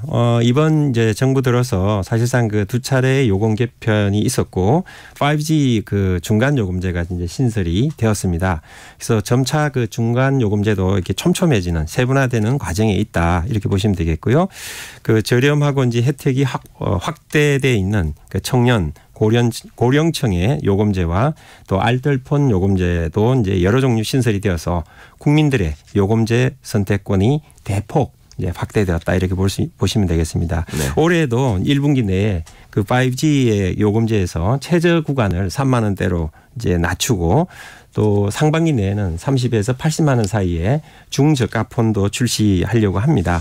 그리고 이제 뭐 앞에서 말씀드렸듯이 이제 신규 통신 사업자가 들어오게 되면 아무래도 통신시장에서 경쟁이 활성화되어서 이러한 경쟁의 활성화는 또 바로 국민의 또 어떤 그런 요금 인하 효과로 이어질 수 있다 이렇게 이제 기대를 하고 추진을 하려고 하고 있습니다. 마지막으로 하나만 여쭤볼게요. 장관님께서는 올해를 인공지능의 해라고 명명했습니다. 올해 5월에 AI 안정성 정상회의 개최도 준비하고 있다고 들었고요. AI 전략 어떻게 추진할지 이건 좀 압축해서 좀 말씀해 주세요. 네. 그래서 뭐 영국하고 이제 공동 주최를 하게 되고 이제 일시 의제나 목표 등을 이제 긴밀하게 협의 중에 있고요.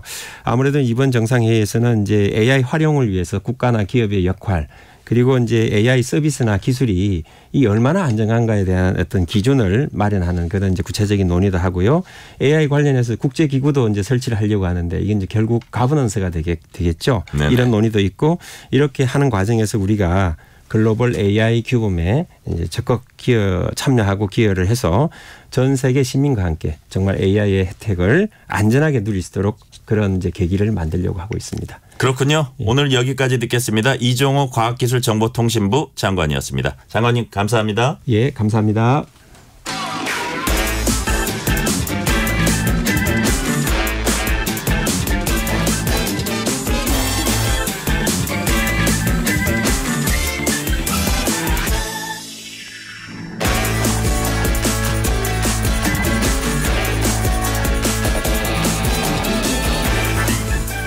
정당의 상징석에 관해서 경향신문 박순봉 기자 얘기 나눠보겠습니다. 박 기자 안녕하세요. 네, 안녕하세요. 오늘 4월 총선을 앞두고 3지대 정당들이 이제 많이 만들어지고 있고요. 정당들이 다양해지다 보니까 상징색은 무엇으로 할 것이냐 이런 점도 주목을 받고 있습니다. 이준석 전 대표가 주도하는 가칭 개혁신당이 어제 상징색을 공개를 했어요. 네, 페이스북에다가 글을 올렸는데 주황색 바탕에다가 신당의 키 색상은 이겁니다 이렇게 적어가지고 공개를 했습니다. 그 로고도 내놨는데 이제 작은 글씨로 오늘보다 나은 내일 이렇게 하고 큰 글씨로 개혁신당 이렇게 적었거든요. 네. 이 중에서 개혁은 검정색, 나머지 글자는 흰색으로 적혀 있습니다. 그래서 이제 오렌지색을 상징색으로 쓰고 검정색하고 흰색을 섞은 겁니다. 개혁신당에서 설명하기로는 개혁 오렌지다 이렇게 표현을 하더라고요. 그러니까 요즘에는 색깔 이름이 좀 디테일해졌거든요. 뭐 예를 들어서 국민의힘의 전신인 미래통합당이 썼던 핑크색, 분홍색은 그냥 핑크라고 안 하고 밀레니얼 핑크라고 당시 당에서 설명을 했었거든요. 네네. 뭐 이런 식으로 돼 있는 건데 지금 개혁 오렌지라는 거는 디테일한 색 표현이라기보다는 정치적 의미를 더 담은 겁니다. 개혁신당에서 이 오렌지에 대해서는 뭐 젊음과 대담함 이런 걸 상징하고 있다라고 설명을 하고 있습니다. 그렇군요.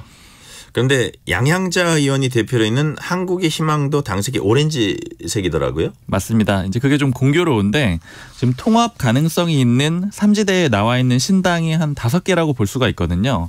그중에서 개혁신당이 가장 관심을 많이 갖고 있는 게 바로 이 양향자 신당이에요. 네네. 왜냐하면 이준석 전 대표 발언 같은 거 보면은 뭐 이낙연 신당이나 아니면 원칙과 상식에 하는 그 미래대연합 이런 데에 대해서는 좀 유보적이고 좀 신중한 태도를 보이는데 이 한국의 희망, 그 양향자 신당에 대해서는 굉장히 적극적이거든요. 그런데 공교롭게도 색깔이 똑같기 때문에 뭐 이런 게 좀 의미를 담은 게 아니냐 이런 해석도 좀 같이 나오고 있고요. 그리고 오렌지색이 이제 이렇게 보면 삼지대에 이미 2개나 나온 거잖아요. 그러니까 이게 왜 많이 쓰이냐면 섞여 있는 색이기 때문이다. 이런 해석도 좀 있습니다. 왜냐하면 오렌지색이라는 게 빨간색하고 노란색을 섞은 거잖아요. 그러니까 최근 기준으로 보면 국민의힘 계열, 그러니까 보수 정당이 빨간색을 당색으로 쭉 써왔는데, 즉 그러다 보니까 보수 정당을 의미하는 게 빨간색으로 최근에는 인식이 되고 있죠. 근데 예를 들어서 노란색은 정의당이 쓰고 있거든요. 그러니까 이런 두 가지 색을 합친 거기 때문에 이게 뭐 딱 정의당을 의미하는 건 아니겠지만 이념 스펙트럼을 보수 정당에서 시작을 했는데 좀 더 넓혔다. 이런 의미로도 좀 볼 수가 있다라는 겁니다. 그렇군요. 근데 이제 물론 이렇게만 쓰는 건 아니에요. 진보당 같은 경우에는 뭐 빨간색이거든요. 지금 당색이. 그리고 예전에 주황색을 썼기도 했었고요. 또 안철수 의원이 2020년에 국민의당 창당할 때 그때는 주황색을 또 썼습니다. 물론 이제 2016년에 녹색 쓴 거 많이 기억하실 텐데 네네. 다시 한번 창당할 때 주황색으로 바꿨었어요. 그렇군요. 이낙연 전 대표가 추진하는 새로운 미래 그 상징색도 짙은 바다색이라는 이제 보도가 나왔어요. 네, 공식 발표는 안 했는데 이제 이메일 그런 색깔을 좀 쓰고 있고요. 제가 물어보니까 이제 잠정적으로 정한 상태다. 근데 더 논의는 해봐야 된다 이렇게 얘기를 하고 있습니다. 근데 어제 창당 발기인 대회를 했거든요. 거기 네. 보면 플래카드들이 여기저기 걸려 있는데 이 짙은 바다색이 담겨 있습니다. 이 군청색 이렇게 표현하면 될 것 같아요. 파란색보다 조금 짙은 색이라고 보면 되고요. 이것도 역시 의미를 하나 짚어봐야 되는데 이낙연 전 대표가 2021년 10월에 민주당 대선 경선에서 패하거든요. 그러니까 이재명 민주당 대표한테 패하게 되죠. 그리고 나서 대선 캠프 회단식을 하는데 거기서 이런 얘기를 해요. 여러분은 강물이 돼서 여러분의 신념을 바다 위까지 끌고 가실 것이다. 그러니까 이때 바다 얘기를 하거든요. 그래서 이제 민주당에서 해석들이 나오는 게 이 바다색이 당시에 말한 그 바다를 인용한 게 아니냐. 그러니까 그 바다로 모인다라고 했는데 이번에 신당 만들면서 그 색을 다시 가져온 게 아니냐 이런 해석도 있습니다. 여하튼 이 정당의 상징색이라는 건 정치적 철학이나 신념 이런 게 담겨 있다고 이제 봐야겠고요. 네. 새 정당 중에 이제 당색이 나온 곳이 금태섭 전 의원이 주도하는 새로운 선택입니다. 여기는 색깔이 좀 다양하다고 하네요. 맞아요. 민트, 레드, 블루 이렇게 조합했다라고 얘기하는데 즉 빨간색이랑 파란색에다가 민트색을 배경에 섞어놨고요. 또 글씨는 흰색으로 썼습니다. 근데 이 색깔 조합도 역시 삼지대를 겨냥했다. 이제 그렇게 의미를 볼 수가 있는데 보면 민주당 상징하는 파란색 들어가 있고요. 또 국민의힘 상징하는 빨간색 들어가 있는 거고요. 이제 여기에 더해서 민트까지 가 있는 거예요. 이제 새로운 선택의 구성원을 보면은 아까 금태섭 전 의원 얘기를 해주셨는데 민주당에 있다가 탈당을 해가지고 국민의힘에 입당은 안 했어요. 그런데 윤석열 대통령 대선 캠프에서 또 활동은 했었거든요. 그리고 나서 이제 다 모이는 삼지대를 만들자라고 주장을 하는 사람이에요. 그리고 또 새로운 선택에는 정의당 출신의 그 조성주 공동대표를 맡고 있고요. 네. 또 류호정 의원이 아직 뭐 탈당이 완료되진 않았지만 합류를 한 상태거든요. 그래서 이제 이런 여러 가지 사람들이 그 색채들이 모인 곳이다라는 거를 또 당 색깔로 보여주고 있는 걸로 해석이 됩니다. 국민의힘 빨간색, 민주당 파란색으로 이제 대표되고 있는데요. 먼저 국민의힘은 빨간색이 이제 기본인데 또 빨간색만 쓰는 거는 아니라면서요. 네, 이렇게 로고를 보면은 빨간색이 가운데 있고요. 또 배경은 하얀색이고 글자색은 검정색이에요. 그래서 이제 구성도 저는 이렇게 보면은 이준석 전 대표 아까 개혁신당 그 로고하고 좀 비슷합니다. 거기도 주황색이 기본이고 흰색과 검정색을 글씨로 또 활용을 했거든요. 그리고 아까 말씀드린 대로 그 미래통합당이 그 전신이었는데 거기는 밀레니얼 핑크를 썼는데 요걸 김종인 비상대책위원장이 오면서 바꾸게 됐던 거죠. 그때 당시에 당에서 설명을 하는 거는 흰색이 좀 새롭게 시작한다. 백의종군이다. 이런 의미를 좀 담았다라고 했고요. 그 민주당 같은 경우에는 최근에 이제 당을 크게 바꾼 적이 없기 때문에 쭉 파란색 계열을 써왔는데 이재명 대표 체제 들어가지고 조금 남색으로 진해지고 있습니다. 이것도 좀 섞어서 쓰고 있습니다. 결국은 국민의힘 빨간색, 민주당 파란색 이것도 그렇게 오래된 건 아니네요. 맞아요. 한나라당 때는 파란색이었어요. 근데 새누리당으로 바뀌면서 빨간색으로 바뀌었고 이게 굉장히 파격이었거든요.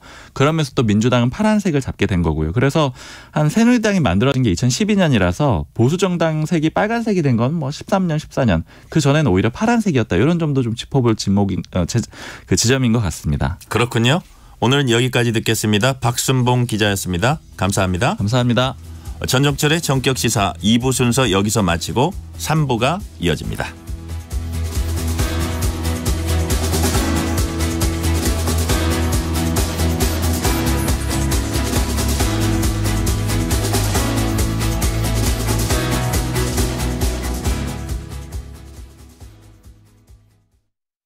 잠시 후 8시 반부터 일부 지역국에서는 해당 지역 방송을 보내드립니다.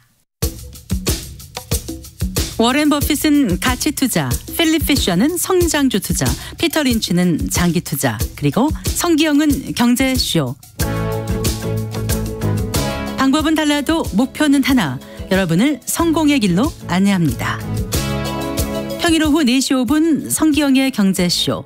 주말 오후 5시 5분 정보를 업그레이드한 성기영의 경제쇼 플러스. 일주일 내내 함께 하십시오. 편지 왔습니다. 퇴근길 지친 당신에게 힘이 되는 뉴스를 전해드립니다. 매일 저녁 당신과 함께 읽는 세상 이야기. KBS 1라디오 뉴스레터 K. 지금 시각은 8시 30분입니다. KBS.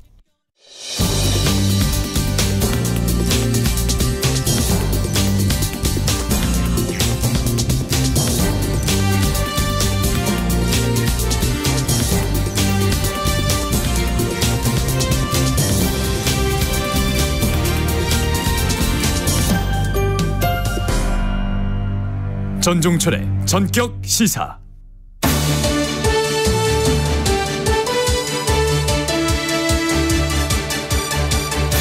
한 주의 가운데에서 뜨거운 정치 현안을 본격적으로 토론합니다. 매주 수요일에 만나는 본격 토론.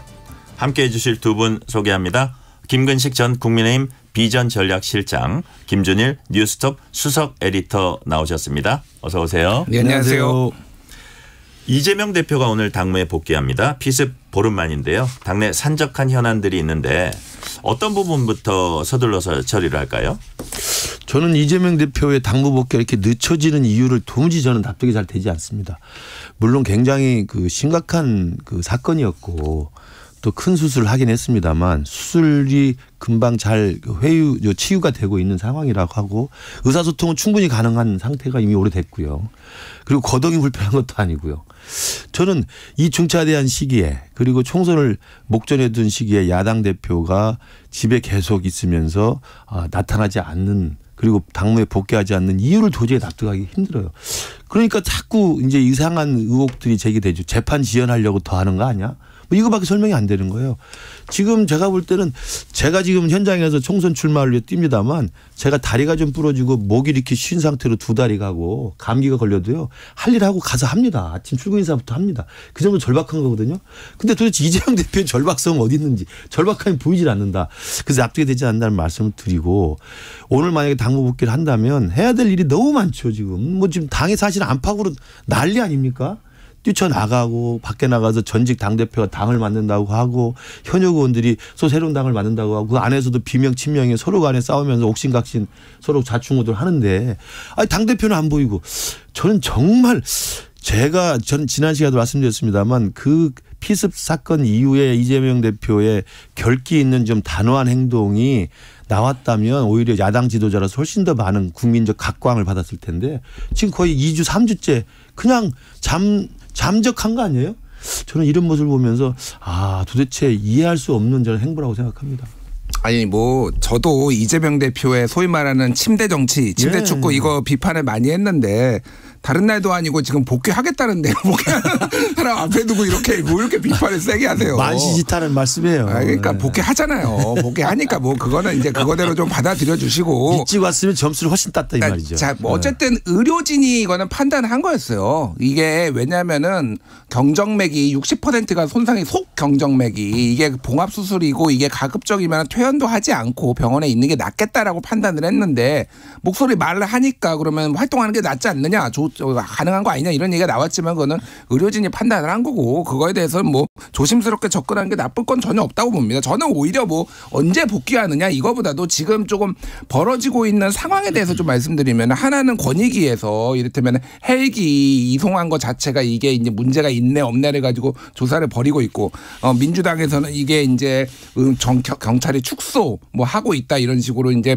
비판하고 있는데 그러니까 이거는 좀 일단락 되는 게 좀 좋을 것 같아요. 여러모로 권익위가 그거를 하는 것도 정치적으로 좀 의심을 받을 수 있는 이런 좀 조치인 것 같고 야당에서 계속 경찰에서 이거를 뭐 이를테면은 뭐 공범 여부도 제대로 수사를 안 했네 뭐 이런 얘기를 뭐 자꾸 좀 불만이 있을 수는 있습니다. 저도 왜 그 신상을 공개 안 했는지 예전에 박근혜 대통령 피습 때 지충호도 공개하고 마크 리퍼트 주미대사 주한대사 미국 주한대사의 그 피습 때 다 공개했잖아요. 근데 왜 안 했는지에 대해서 불만은 있지만은 이제 요거는 일단락하고 좀 다음으로 좀 넘어갔으면 좋겠고 다른 거보다 저는 빨리 선거제도 좀 결정해라. 이게 언제 지금 총선 지금 3달도 안 남았는데 아직도 선거제도가 결정이 안 된 게 말이 됩니까 이게? 지금 좀 관여하고 계시잖아요. 제 관여라기보다는 민주당에서 개최한 민주당 의원들이 개최한 토론회 제가 2차례 정도 가서 뭐 얘기도 하고 민주당 의원들한테 개인적으로 뭐 연락하시는 분들한테 이렇게 되면 좋겠다. 그리고 이런 게 민주당한테도 좋은 일이다라고 좀 조언을 드렸고요. 그게 그쪽으로 많이 좀 의원분들이 마음이 쏠렸다라는 얘기까지는 들었어요. 근데 어쨌든 그거는 저는 뭐가 됐든 빨리 좀 결정을 해라. 그러니까 뭐 그거는 정치적으로 본인이 책임을 지면 되는 겁니다. 그거는. 예. 저는 아까 말씀하신 뭐 이제 막 이제 복귀하는데 뭐 비판하냐 그러는데요. 맞는 말씀이고 지금부터라도 당을 잘 추스리고 지금 산적한 게 저렇게 많잖아요. 선거제 애매한 입장이잖아요. 반대하는 입장도 아니고 찬성하는 입장도 아니고 그다음에 당내 갈등에 대해서 말 한마디 않고 그냥 자기 측근이라고 알려진 현근택 변호사 이야기만 문자에 폭로가 됐던 상황이고요.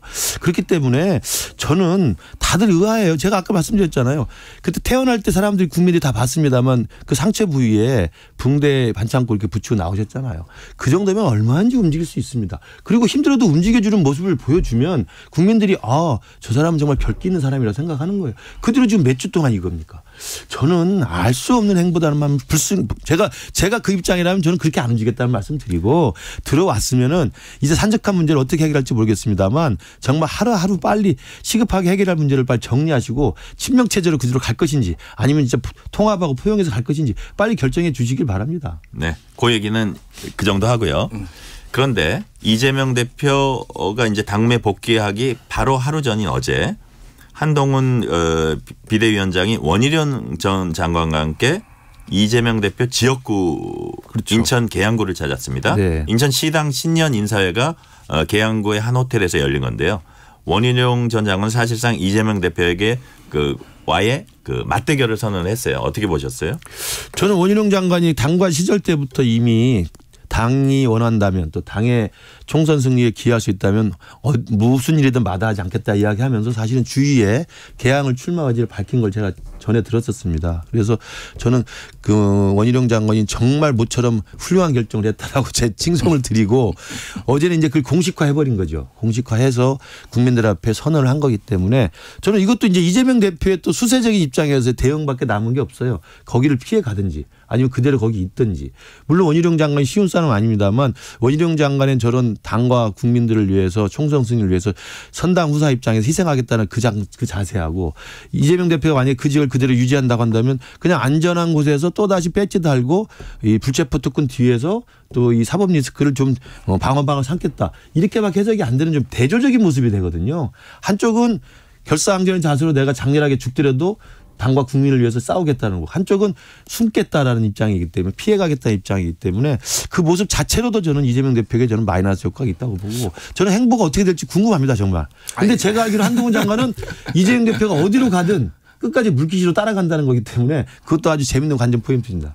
어제 비슷한 말도 했고 또 무슨 말을 했냐면 대한민국이 앞으로 나가려 하는데 돌덩이가 하나 가리고 있다. 그래서 자기가 그걸 치우겠다. 이런 발언이 되게 좀 세다는 느낌은 받았어요. 그러니까 뭐 원희룡 전 장관 같은 경우에는 사실 이제 지난번에 이제 대선 경선 4인에 그러니까 최종까지 들어가기도 했고 이제 본인에게 남은 거는 의원을 한 번 더 하느냐 안 하느냐 이거는 별로 중요한 것 같지 않아요. 도지사도 하고 장관도 하고 의원도 뭐 3번 하고 그러면은 이제는 그냥 얼마나 이 보수 진영 내에서 본인의 자리매김하고 그 마음의 유권자들의 마음, 보수 이제 정당 지지하는 분들의 마음을 얻느냐가 가장 중요한 것 같다라고 본다라면은 이제 뭐 이재명 대표랑 붙어서 설령 낙선하더라도 이렇게 뭐 결기 있게 내가 당을 위해서 이렇게 헌신하는 모습을 보여주는 게 중요하겠죠. 그래서 뭐 걸림돌이니 뭐 돌덩이니 이거는 뭐 그냥 레토릭이라고 저는 보고 있고 다만 이제 그런 거 있는 것 같아요. 그러니까 김은식 교수님이 뭐 이재명 대표 비판하고 저도 비판적이 때 많은데 뭐 이재명 대표가 뭘 숨습니까? 숨기는 최근에 개항에 나와가지고 개항을 지금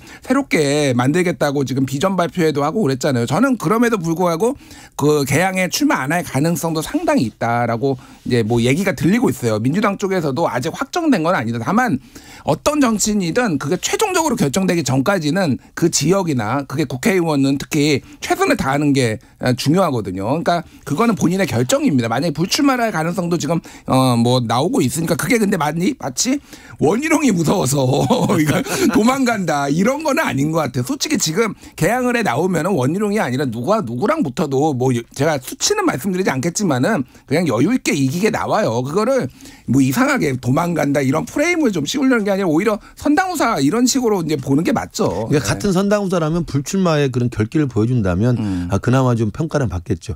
그러나 과연 그럴지는 두고 봐야 될 것 같습니다. 네, 한동훈 위원장은 연일 정치개혁을 얘기하고 있습니다. 국회의원 불체포 특권 포기, 금고형 이상 확정 시 재판 중 세비 반납, 귀책 사유로 재보선대 무공천. 그러다가 이제 어제는 국회의원 정수 축소도 언급을 했어요. 이런 약속들이 국민들에게 좀 임팩트가 있을까요? 이건 제가 먼저 말씀드릴게요. 그러니까 저는 정치개혁에 한동훈 장관이 관심을 가지고 있다라는 것은 좀 좋게 평가를 합니다. 다만 그 내용들이 형편없어요. 좀 죄송한 말씀인데 자 국회의원 의원 정수 문제는 지금 김기현 전 대표도 얘기를 했고요. 뭐 줄이겠다, 비례대표를 아예 없애버리겠다 이런 얘기를 했고요. 그리고 그 당에 계신 안철수 의원 100명 줄이겠다라고 얘기를 했고요. 허경영은 200명 줄이겠다, 100명만 남기겠다 얘기를 했습니다. 그러면 만약에 50명 줄이는 게 개혁이면은 우리나라 최고의 개혁적 지도자는 허경영이에요. 아니 이게 모든 정치학자들이 지금 얘기를 하는 게 우리 김은식 교수님도 정치학자고 그러지만은 우리나라의 인구 10만 명당 국회의원 수가 적어요. 기본적으로 다른 OECD 국가에 비교해서. 그래서 국회의원 수를 늘려야 되는데 이거 국회의원들의 기득권이라든지 이런 것들이 문제니까 오히려 다양한 세력들이 들어오게 하기 위해서 늘려야 된다는 얘기들이 더 정치학자들은 거의 입을 모아서 얘기를 하고 있거든요. 이거는 아주 그냥 정치 혐오에 기댄 악성 포퓰리즘입니다. 제가 보기에는 50명 줄이면 대한민국이 나아집니까? 제가 보기에는 그들의 기득권만 더 커지는 거예요. 한 사람 의원 한 사람 의원이 100명이면은 100명밖에 안 되는 의원들이 얼마나 많은 권력을 행사하려고 하겠습니까? 이거는 잘못된 방향으로 가고 있다. 비판 안 할 수가 없어요. 네. 예, 뭐 그 정수 줄이는 것에 대해서 논란이 있을 수 있다고 보고요. 그러나 그 전에 했던 불체포 특권 포기, 그다음에 금고형 이상이 되면 재판 기간 동안 반납하는 거. 이건 정말 국민들한테 굉장히 속신한 이야기거든요. 그리고 규칙 사유로 이제 되면은 무공천한다는 건 뭐 각 양당마다 지금 당원 단계는 다 있는 겁니다만 잘 지키지 않았던 거고요. 그렇기 때문에 저는 그 앞서서 이야기했던 그 정치 개혁의 일환으로 발표된 건 저는 굉장히 국민들도 박수를 받고 있다. 그리고 이 부분에 대해서 한동훈 위원장도 이야기했습니다만 이재명 대표 답을 해봐라. 답을 못하는 게 몇 개 있잖아요. 그러니까 그런 부분에 대해서 좀 선제적으로 정치 개혁에 지금 깃발을 좀 끌고 가고 있다는 면에서 높이 평가를 하고요. 다만 정수 논란은 저도 정치학자이기 때문에 말씀드립니다만 사실 정수를 줄이냐 안 줄이냐의 문제는 사실은 정치 개혁의 큰 그 틀에서 보면 강론 중에 강론이고 사실 굉장히 사소한 겁니다. 오히려 그 전에 중요한 건 정당의 내부의 개혁이에요. 그러니까 왜 정수를 줄이자면 국회의원 꼴 보기 싫다고 줄이는 거 아닙니까? 그럼 꼴 보기 싫지 않도록 국회의원이 여당이나 야당이나 좋은 사람이 공천받고 좋은 사람이 국회 들어가서 좋은 의정 활동을 하면 정수 문제는 중요한 게 아닙니다. 그렇기 때문에 정당 내 공천 과정, 정당 내에 친명 비명, 친윤 비윤 이런 갈등들 이걸 내부적으로 없앨 수 있는 시스템과 정치 문화가 먼저 되는 게 중요하지. 그리고 그 과정에서 국회의원들이 들어가서 특권이나 갑질하지 않고 정말 국민들을 봉사하는 그 정치 문화가 중요하지. 그건 다 빼고 정수만 줄이겠다. 그건 사실은 이거 주객이 전도된 그런 비판을 받을 수 있죠. 요거 하나만 좀 말씀드릴게요. 그러니까 금고형 이상 확정 시 재판 중에 세비 반납 이거는 법적으로 좀 논란이 있어요. 왜 그러냐면은 그러면 재판을 받으면은 그 기간 중에는 국회의원이 일을 안 하는 건가요? 그러니까 이게 뭐냐면은 이탄희 의원이 작년 6월에 발의한 법안이 있는데 이거는 형이 확정됨에도 불구하고 세비를 계속 받는 거 이건 문제가 있으니 그때부터는 그러니까 지금은 받아요 그렇게. 그러니까 그렇게 하지 말아야 된다라고 법안을 발의를 했고 이거에 대해서 지금 여야가 지금 통과를 안 시킨 상황이에요. 저는 확정된 다음에 돈 받는 거는 문제가 있다라고 보는데 이거를 만약에 이런 식으로 하면요 공무원도 이를테면 재판 받으면은 돈 안 줘야 됩니까? 그러니까 이거는 말이 안 되는 거예요. 제가 보기에 이거는 과잉 처벌, 과잉 규제인 거죠. 그래서 이것도 저는 좀 포퓰리즘이다. 이거 무슨 말인지는 알겠는데 이런 식으로 접근을 하는 거는 굉장히 정책 포퓰리즘이고 위험하다라고 말씀 안 드릴 수가 없어요. 저는 이것은 이제 구속이 될 경우로 아마 상정한 거라고 봅니다. 그러니까 불구속 상태에서 기소되면 이건 말씀이 맞죠. 왜냐하면 불구속 상태에서는 의정 활동도 하고 지역 활동도 하고 하기 때문에 그러나 구속된 상태에서 해가지고 마지막 대법에서 금고 이상 확정되면 사실은 돈 받는다는 건 그건 사실 말이 안 되잖아요. 그러니까 아마 그 부분을 염두에 둔 거고 그다음에 또 이게 법으로 여야가 합의해서 할 거냐 말 거냐는 또 논란이 되겠지만 우리 당은 이번에 그래서 공천 신청서를 받을 때 모든 공천 후보자들이 여기에 대해서 각서를 쓰게 돼 있습니다. 그러니까 우리는 법으로 되든 안 되든 법으로 추진해 보되 안 되더라도 우리는 그냥 자발적으로 우리 당은 무조건 반납하겠다 이겁니다. 반납해서 국가에 내겠다는 거고 뭐 기부라도 하겠다는 거기 때문에 우리의 정치개혁의 의지를 보여주는 거라고 생각합니다. 국민의힘 공천관리위원회가 어제 이제 첫 회의를 열었습니다. 지역별로 기준을 달리할 것이다. 예컨대 수도권, 충청권 등에선 국민 비율 80%까지 높일 것이다. 이런 방안들이 나왔어요. 어떻게 보세요? 예, 사실은 우리 당 입장에서는 굉장히 빨리 이 경선 기준이라든지 공천의 룰을 확정을 해서 발표한 겁니다. 그러니까 공관위 첫 회의에 이렇게 대단한 내용을 처음에 발표하는 건 사실 이례적인 게 우리 당에 맞습니다. 그건 뭐냐면 제가 생각할 때 이러저러한 뭐 물갈이, 컷오프, 뭐 용산, 낙하산, 친윤 낙하산 이런 우려들이 조금씩 나오기 때문에 가장 먼저 공관위 첫 회의부터 모든 건 경선을 원칙으로 한다는 걸 먼저 전제를 한 것 같고요.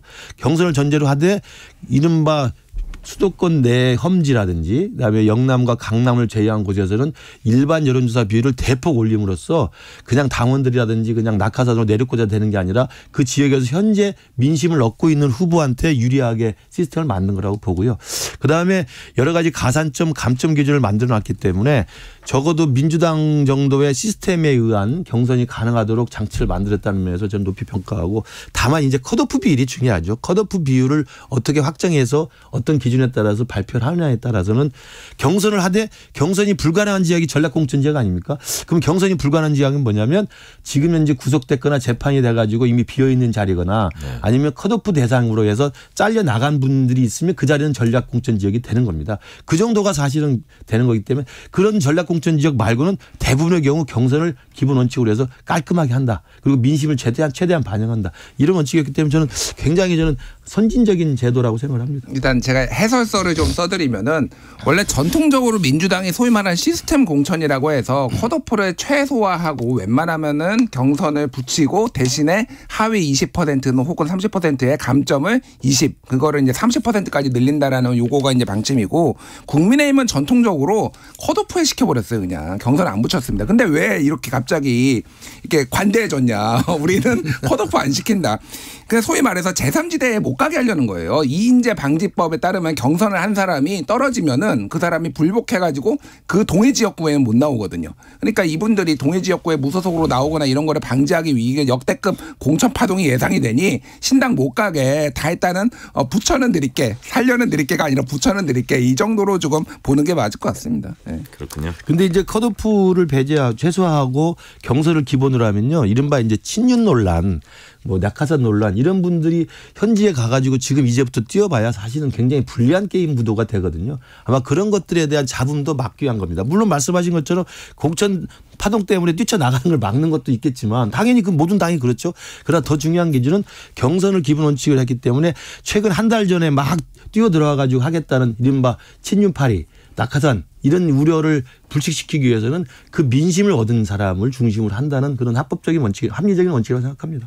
민주당에서 이제 성희롱 논란을 빚었던 현근택 변호사가 이제 조기에 불출마 의사를 밝혀서 일단 정리되는 그런 분위기고요. 이런 가운데 비명계가 친명계 원외 인사 이제 견제에 나섰어요. 정봉주 의원이 박영진 의원, 정봉주 전 의원이죠. 박영진 의원 지역에 이제 출마 선언했고, 이런 가운데 이재명 대표 변론을 맡았거나 또는 이 대표 측근 변론을 맡았던 변호사들이 대거 출사표를 던졌다, 이런 보도가 이제 나오고 있어요. 이건 어떻게 보세요? 그러니까 뭐 이게 세상에 완벽하게 공정한 거는 없고 어느 당이나 역대 이랬는데, 이게 그러니까 그 두 가지가 문제인 것 같아요. 하나는 그러니까 본인의 컨텐츠 경쟁력, 뭐 이게 내가 이재명과 얼마나 가까웠냐 아니냐를만 가지고 이렇게 한다라는 게 문제가 있는 거고, 실제 제가 좀 그 민주당 친명 쪽에 들은 얘기는 생각보다 이재명 대표랑 별로 안 가까운데 이재명 파리를 하는 분들이 꽤 있다라는 거예요, 진짜로. 그래서 경고까지 약간 뭐 현역 의원한테도 그러고 약간 경고성 얘기가 나간 게, 그게 너무 그게 좀 과열되는 분위기도 막으려고 했지만은 약간 이재명 대표가 살짝 기분 나빠하더라. 이런 얘기가 좀 있습니다. 그것도 맞아요. 그래서 그러니까 본인이 일단은 친명이라서 내가 당선돼야 되는 게 아니라, 이를테면은 어떤 경쟁력을 가지고 이 지역이 지역 보면 지역에 어떤 비전을 가지고 있고 뭐 발전을 시키려고 하는지 이런 거를 좀 보여줘야 되는데, 그게 좀 너무 전무하더라라는 겁니다. 그래서 뭐 정봉주 의원은 방금 아침에 제가 다른 방송에서 만나고 와서 반갑게 인사도 했지만은 지난주에 제가 비판도 했잖아요. 그러니까 정봉주 의원이면은 학번으로 79학번이에요. 맞습니다. 이분이 60년생이에요. 네, 이분이 그러면은 이렇게 누구 저격하려고 나오는 게 좀 말이 됩니까? 아쉽다, 개인적으로. 조금 당을 위해서 조금 큰 그 일을 하시는 게 좋지 않나, 좀 그런 생각을 합니다. 자객을 보내서 국민들의 좀 지지도 받고, 저기에 있는 저 현역 의원은 반드시 좀 쳐내야 될 사람이다는 국민적 공분이 있다면 뭐 그 가능해요. 네. 자객 공천이 정치적으로 의미가 있습니다만, 지금 민주당 내에서 벌어지고 있는 자객 공천은 이른바 친명이 아닌 사람만 골라서 하는 건데, 친명이 아니다는 게 죄가 아니잖아요. 그리고 친명이 아니다는 것은 이재명 대표의 사법 리스크에 반대하고, 이재명 대표의 불체포 특권 포기라고 하는 기존의 공약을 뒤집은 것에 대해서 반대하고, 이재명 대표의 독단과 독선에서 반대한 사람들이잖아요. 근데 그 사람들 죽이러 가겠다? 그럼 누가 봐도 정말 배지 달기 위해서 이른바 이재명 대표를 당대표로 뽑았던 열렬 핵심 당원들의 그 당원 투표에 힘입어서 공천권을 따겠다라고 하는 정치적 계산밖에 설명이 안 돼요. 특히 그런 데다가 이 박용진 의원 지역구에 지금 선언을 했던 정봉주 전 의원 같은 경우는 이미 논란 속에서 뭐 이야기가 됐습니다만 과거에 미투 이야기도 나오고, 그러면 본인이 사실은 그런 식의 정치를 할 거였으면 지금 좋아하시는 거 하는 것처럼 방송하시고 정치평론 하시는 게 낫지, 뭘 또 가가지고 거기서 자객하겠다고 하면서 친명팔이 하면서 그 공천을 도전하겠다고 합니까? 저는 이제는 우리 당도 그렇고 저 당도 그렇고 좀 정치적으로 도의가 좀 공존하고 도의가 좀 상존하는, 정치적 도의가 살아있는 최소한의 A와 품격이 있길 바랍니다. 제3지대 얘기해 볼게요. 제3지대 연대 시점을 두고 이제 입장차를 서로 나타내고 있는데, 비명계 3인 이낙연 전 대표는 설전통합 이제 언급하고 있고요. 이준석 전 대표는 설전통합은 빠르다. 어떻게 될까요? 요거는 제가 먼저 설명을 드릴게요. 일단은 왜 설전통합 뭐 이런 얘기가 나오냐면은 두 가지 이유가 있어요. 하나는 국고보조금, 이제 정당에 대한 국고보조금이 이 2월 14일 날 기준으로 나와요. 그러니까 그 전에 이제 하면은 특히 이제 의원 수가 그냥 한 명 한 명일 때는 한 의원 한 명당 2천만 원 정도 나오거든요. 근데 이게 5명 이상이면 그 금액이 확 뜁니다. 쉽게 얘기하면 5명이면 6억 정도 나온다고 보면 돼요. 네. 예, 그러니까 이게 지금 원칙과 상식 3명에 원래 윤영찬 의원까지 있으면 4명에 한 명만 더 뭐 양양자 의원만 합당해도 5명이잖아요. 그러니까 선거의 초기 자금을 확보하는 데 상당히 좋다라는 이제 현실적인 문제가 있었던 거예요. 근데 이준석 대표가 조금 이제 얘기를 하는 거는 지금 합치는 게 정말 중요한 거야. 이준석 대표랑 이제 오늘 아침에도 약간 뭐 얘기를 나누고 왔는데, 그거에 대한 이제 조금 그런 게, 이게 합친다고 중요한 게 아니다라는 거예요, 기본적으로. 그러니까 왜 합치는지, 이게 과거의 정치공학으로 하면 안 되는 거가 하나가 있다 본인 생각이고, 또 하나는 쉽게 얘기를 하면 지금 정당들마다 지금 각 주체들마다 속도가 다릅니다. 어떤 데는 이제 만들고, 이준석 대표의 그러니까 개혁신당 같은 경우에는 지금 당원 5만 명의 정강정책 매일 나오고 있고 뭐 이렇게 하고 있잖아요. 이거를 지금 근데 이런 식으로 합치는 게 각자에게도 도움이 안 된다라고 이제 뭐 보고 있는 것 같아요. 그래서 이건 이 주도권은 사실은 개혁신당이 쥐고 있거든요. 지금 이 판은 정당 지지율도 그렇고 당원 숫자도 그렇기 때문에 그쪽에서 놓여버리면은 사실은 이거는 그냥 그저 힘들다 이렇게 보는 게 맞을 것 같아요. 가능성이 낮다. 그러니까 어떻게 보세요? 저도 그 가능성이 낮다는 게 현실적인 정치 공학일 거예요. 왜냐하면 다들 말은 뭐 개혁신당 만들고 뭐 중도정당 만들고 제3지대 정당 만든다고 합니다만, 결국 총선을 코앞에 두면 자기에 대한 공천권, 또 자기에 대한 비례대표 순번 그 확정권 그리고 몇 세가 얻을 수 있는지 이 부분이 계산으로 들어갈 수밖에 없거든요. 지금 보십시오. 지금 제3지대 뭐 우후죽순이 있는 것 같습니다만 크게 세 가지 결입니다. 일찍 나왔던 양양대나 금투소 신당은 그야말로 과거에 있었던 무당층을 겨냥한 제3시대 진짜 정치개혁 신당이라고 보고요. 이준석 신당은 그야말로 윤석열 대통령 실어서 집권여당에 뛰쳐나온 분이에요. 반윤연대라고 할 수 있고요. 이낙연 대표 신당과 이놈의 원칙가상 신당은 민주당이 제대로 잘못 가니까 제대로 된 민주당 이재명의 민주당 아닌 걸 만들겠다고 나온 겁니다. 세 개 결이 전혀 다른 거예요. 근데 이게 막상 총선에 앞이고 총선 용지에 투표 용지에다 이름을 넣으려면 세 개가 뿔뿔이져 갖고 뭘 하겠습니까? 아무것도 안 된다는 거 알죠. 그러니까 한번 빅텐트를 쳐보자는 이야기는 나오는데 말은 빅텐트를 칩니다만 말씀하신 것처럼 뭐 정당 보조금도 있지만 결국은 공천권입니다. 합치면 그래도 그나마 해볼 수 있는 게 비례대표 몇 분을 할 수 있는데 비례대표의 1번부터 몇 번까지를 누가 할 것이냐에 대한 주도권 문제이기 때문에 당연히 이준석 신당은 늦출 수밖에 없죠. 지금 지지율이 내가 제일 높은데 내가 안 하고 버티면 너희들이 어떻게 할 건데 내 밑으로 들어와. 이런 정치적 계산이 분명히 있는 거고 이낙연 신당과 원칙가자 신당은 우리 현역이 우리가 제일 많으니까 뭐없어 빨리 가자라는 것이거든요. 저는 그래서 결국은 낙준연대가 되느냐 안 되느냐가 관건일 텐데 어제 김종인 위원장이 말한 것처럼 낙준연대는 저는 어렵다고 보는 것이 우리 대한민국 정치의 정치 공학 현실상 저는 맞다고 봅니다. 그러니까 이거는 보론과 반론을 짧게 말씀드리면 제가 가능성이 낮다라고 말씀드린 거는 2월 그러니까 추석 전에 아니 설 전에 되는 게 가능성이 낮다라고 본 거지 결과적으로 보면은 저는 빅텐트가 처질 가능성이 더 높다. 최종적으로. 그러니까 3월 22일이 이제 후보 등록일이고 그때 기호가 결정되고요.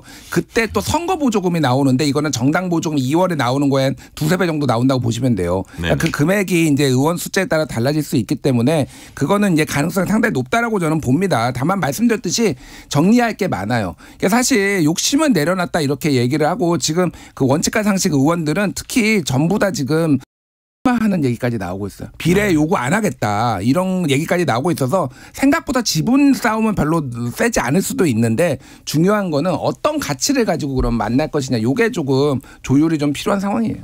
네. 그 이낙연 전 대표가 최소 50, 60석은 넘을 것이다. 이건 이제 짧게 좀 대답해 주세요. 어떻게 보세요?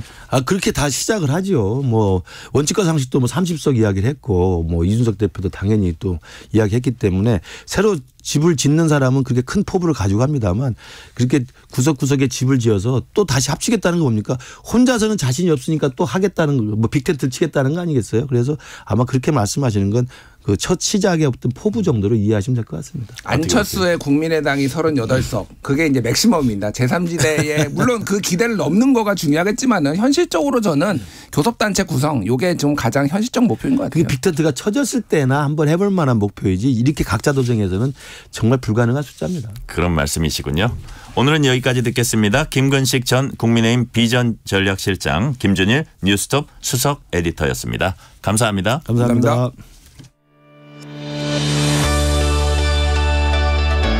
세상을 바라보는 바른 시선.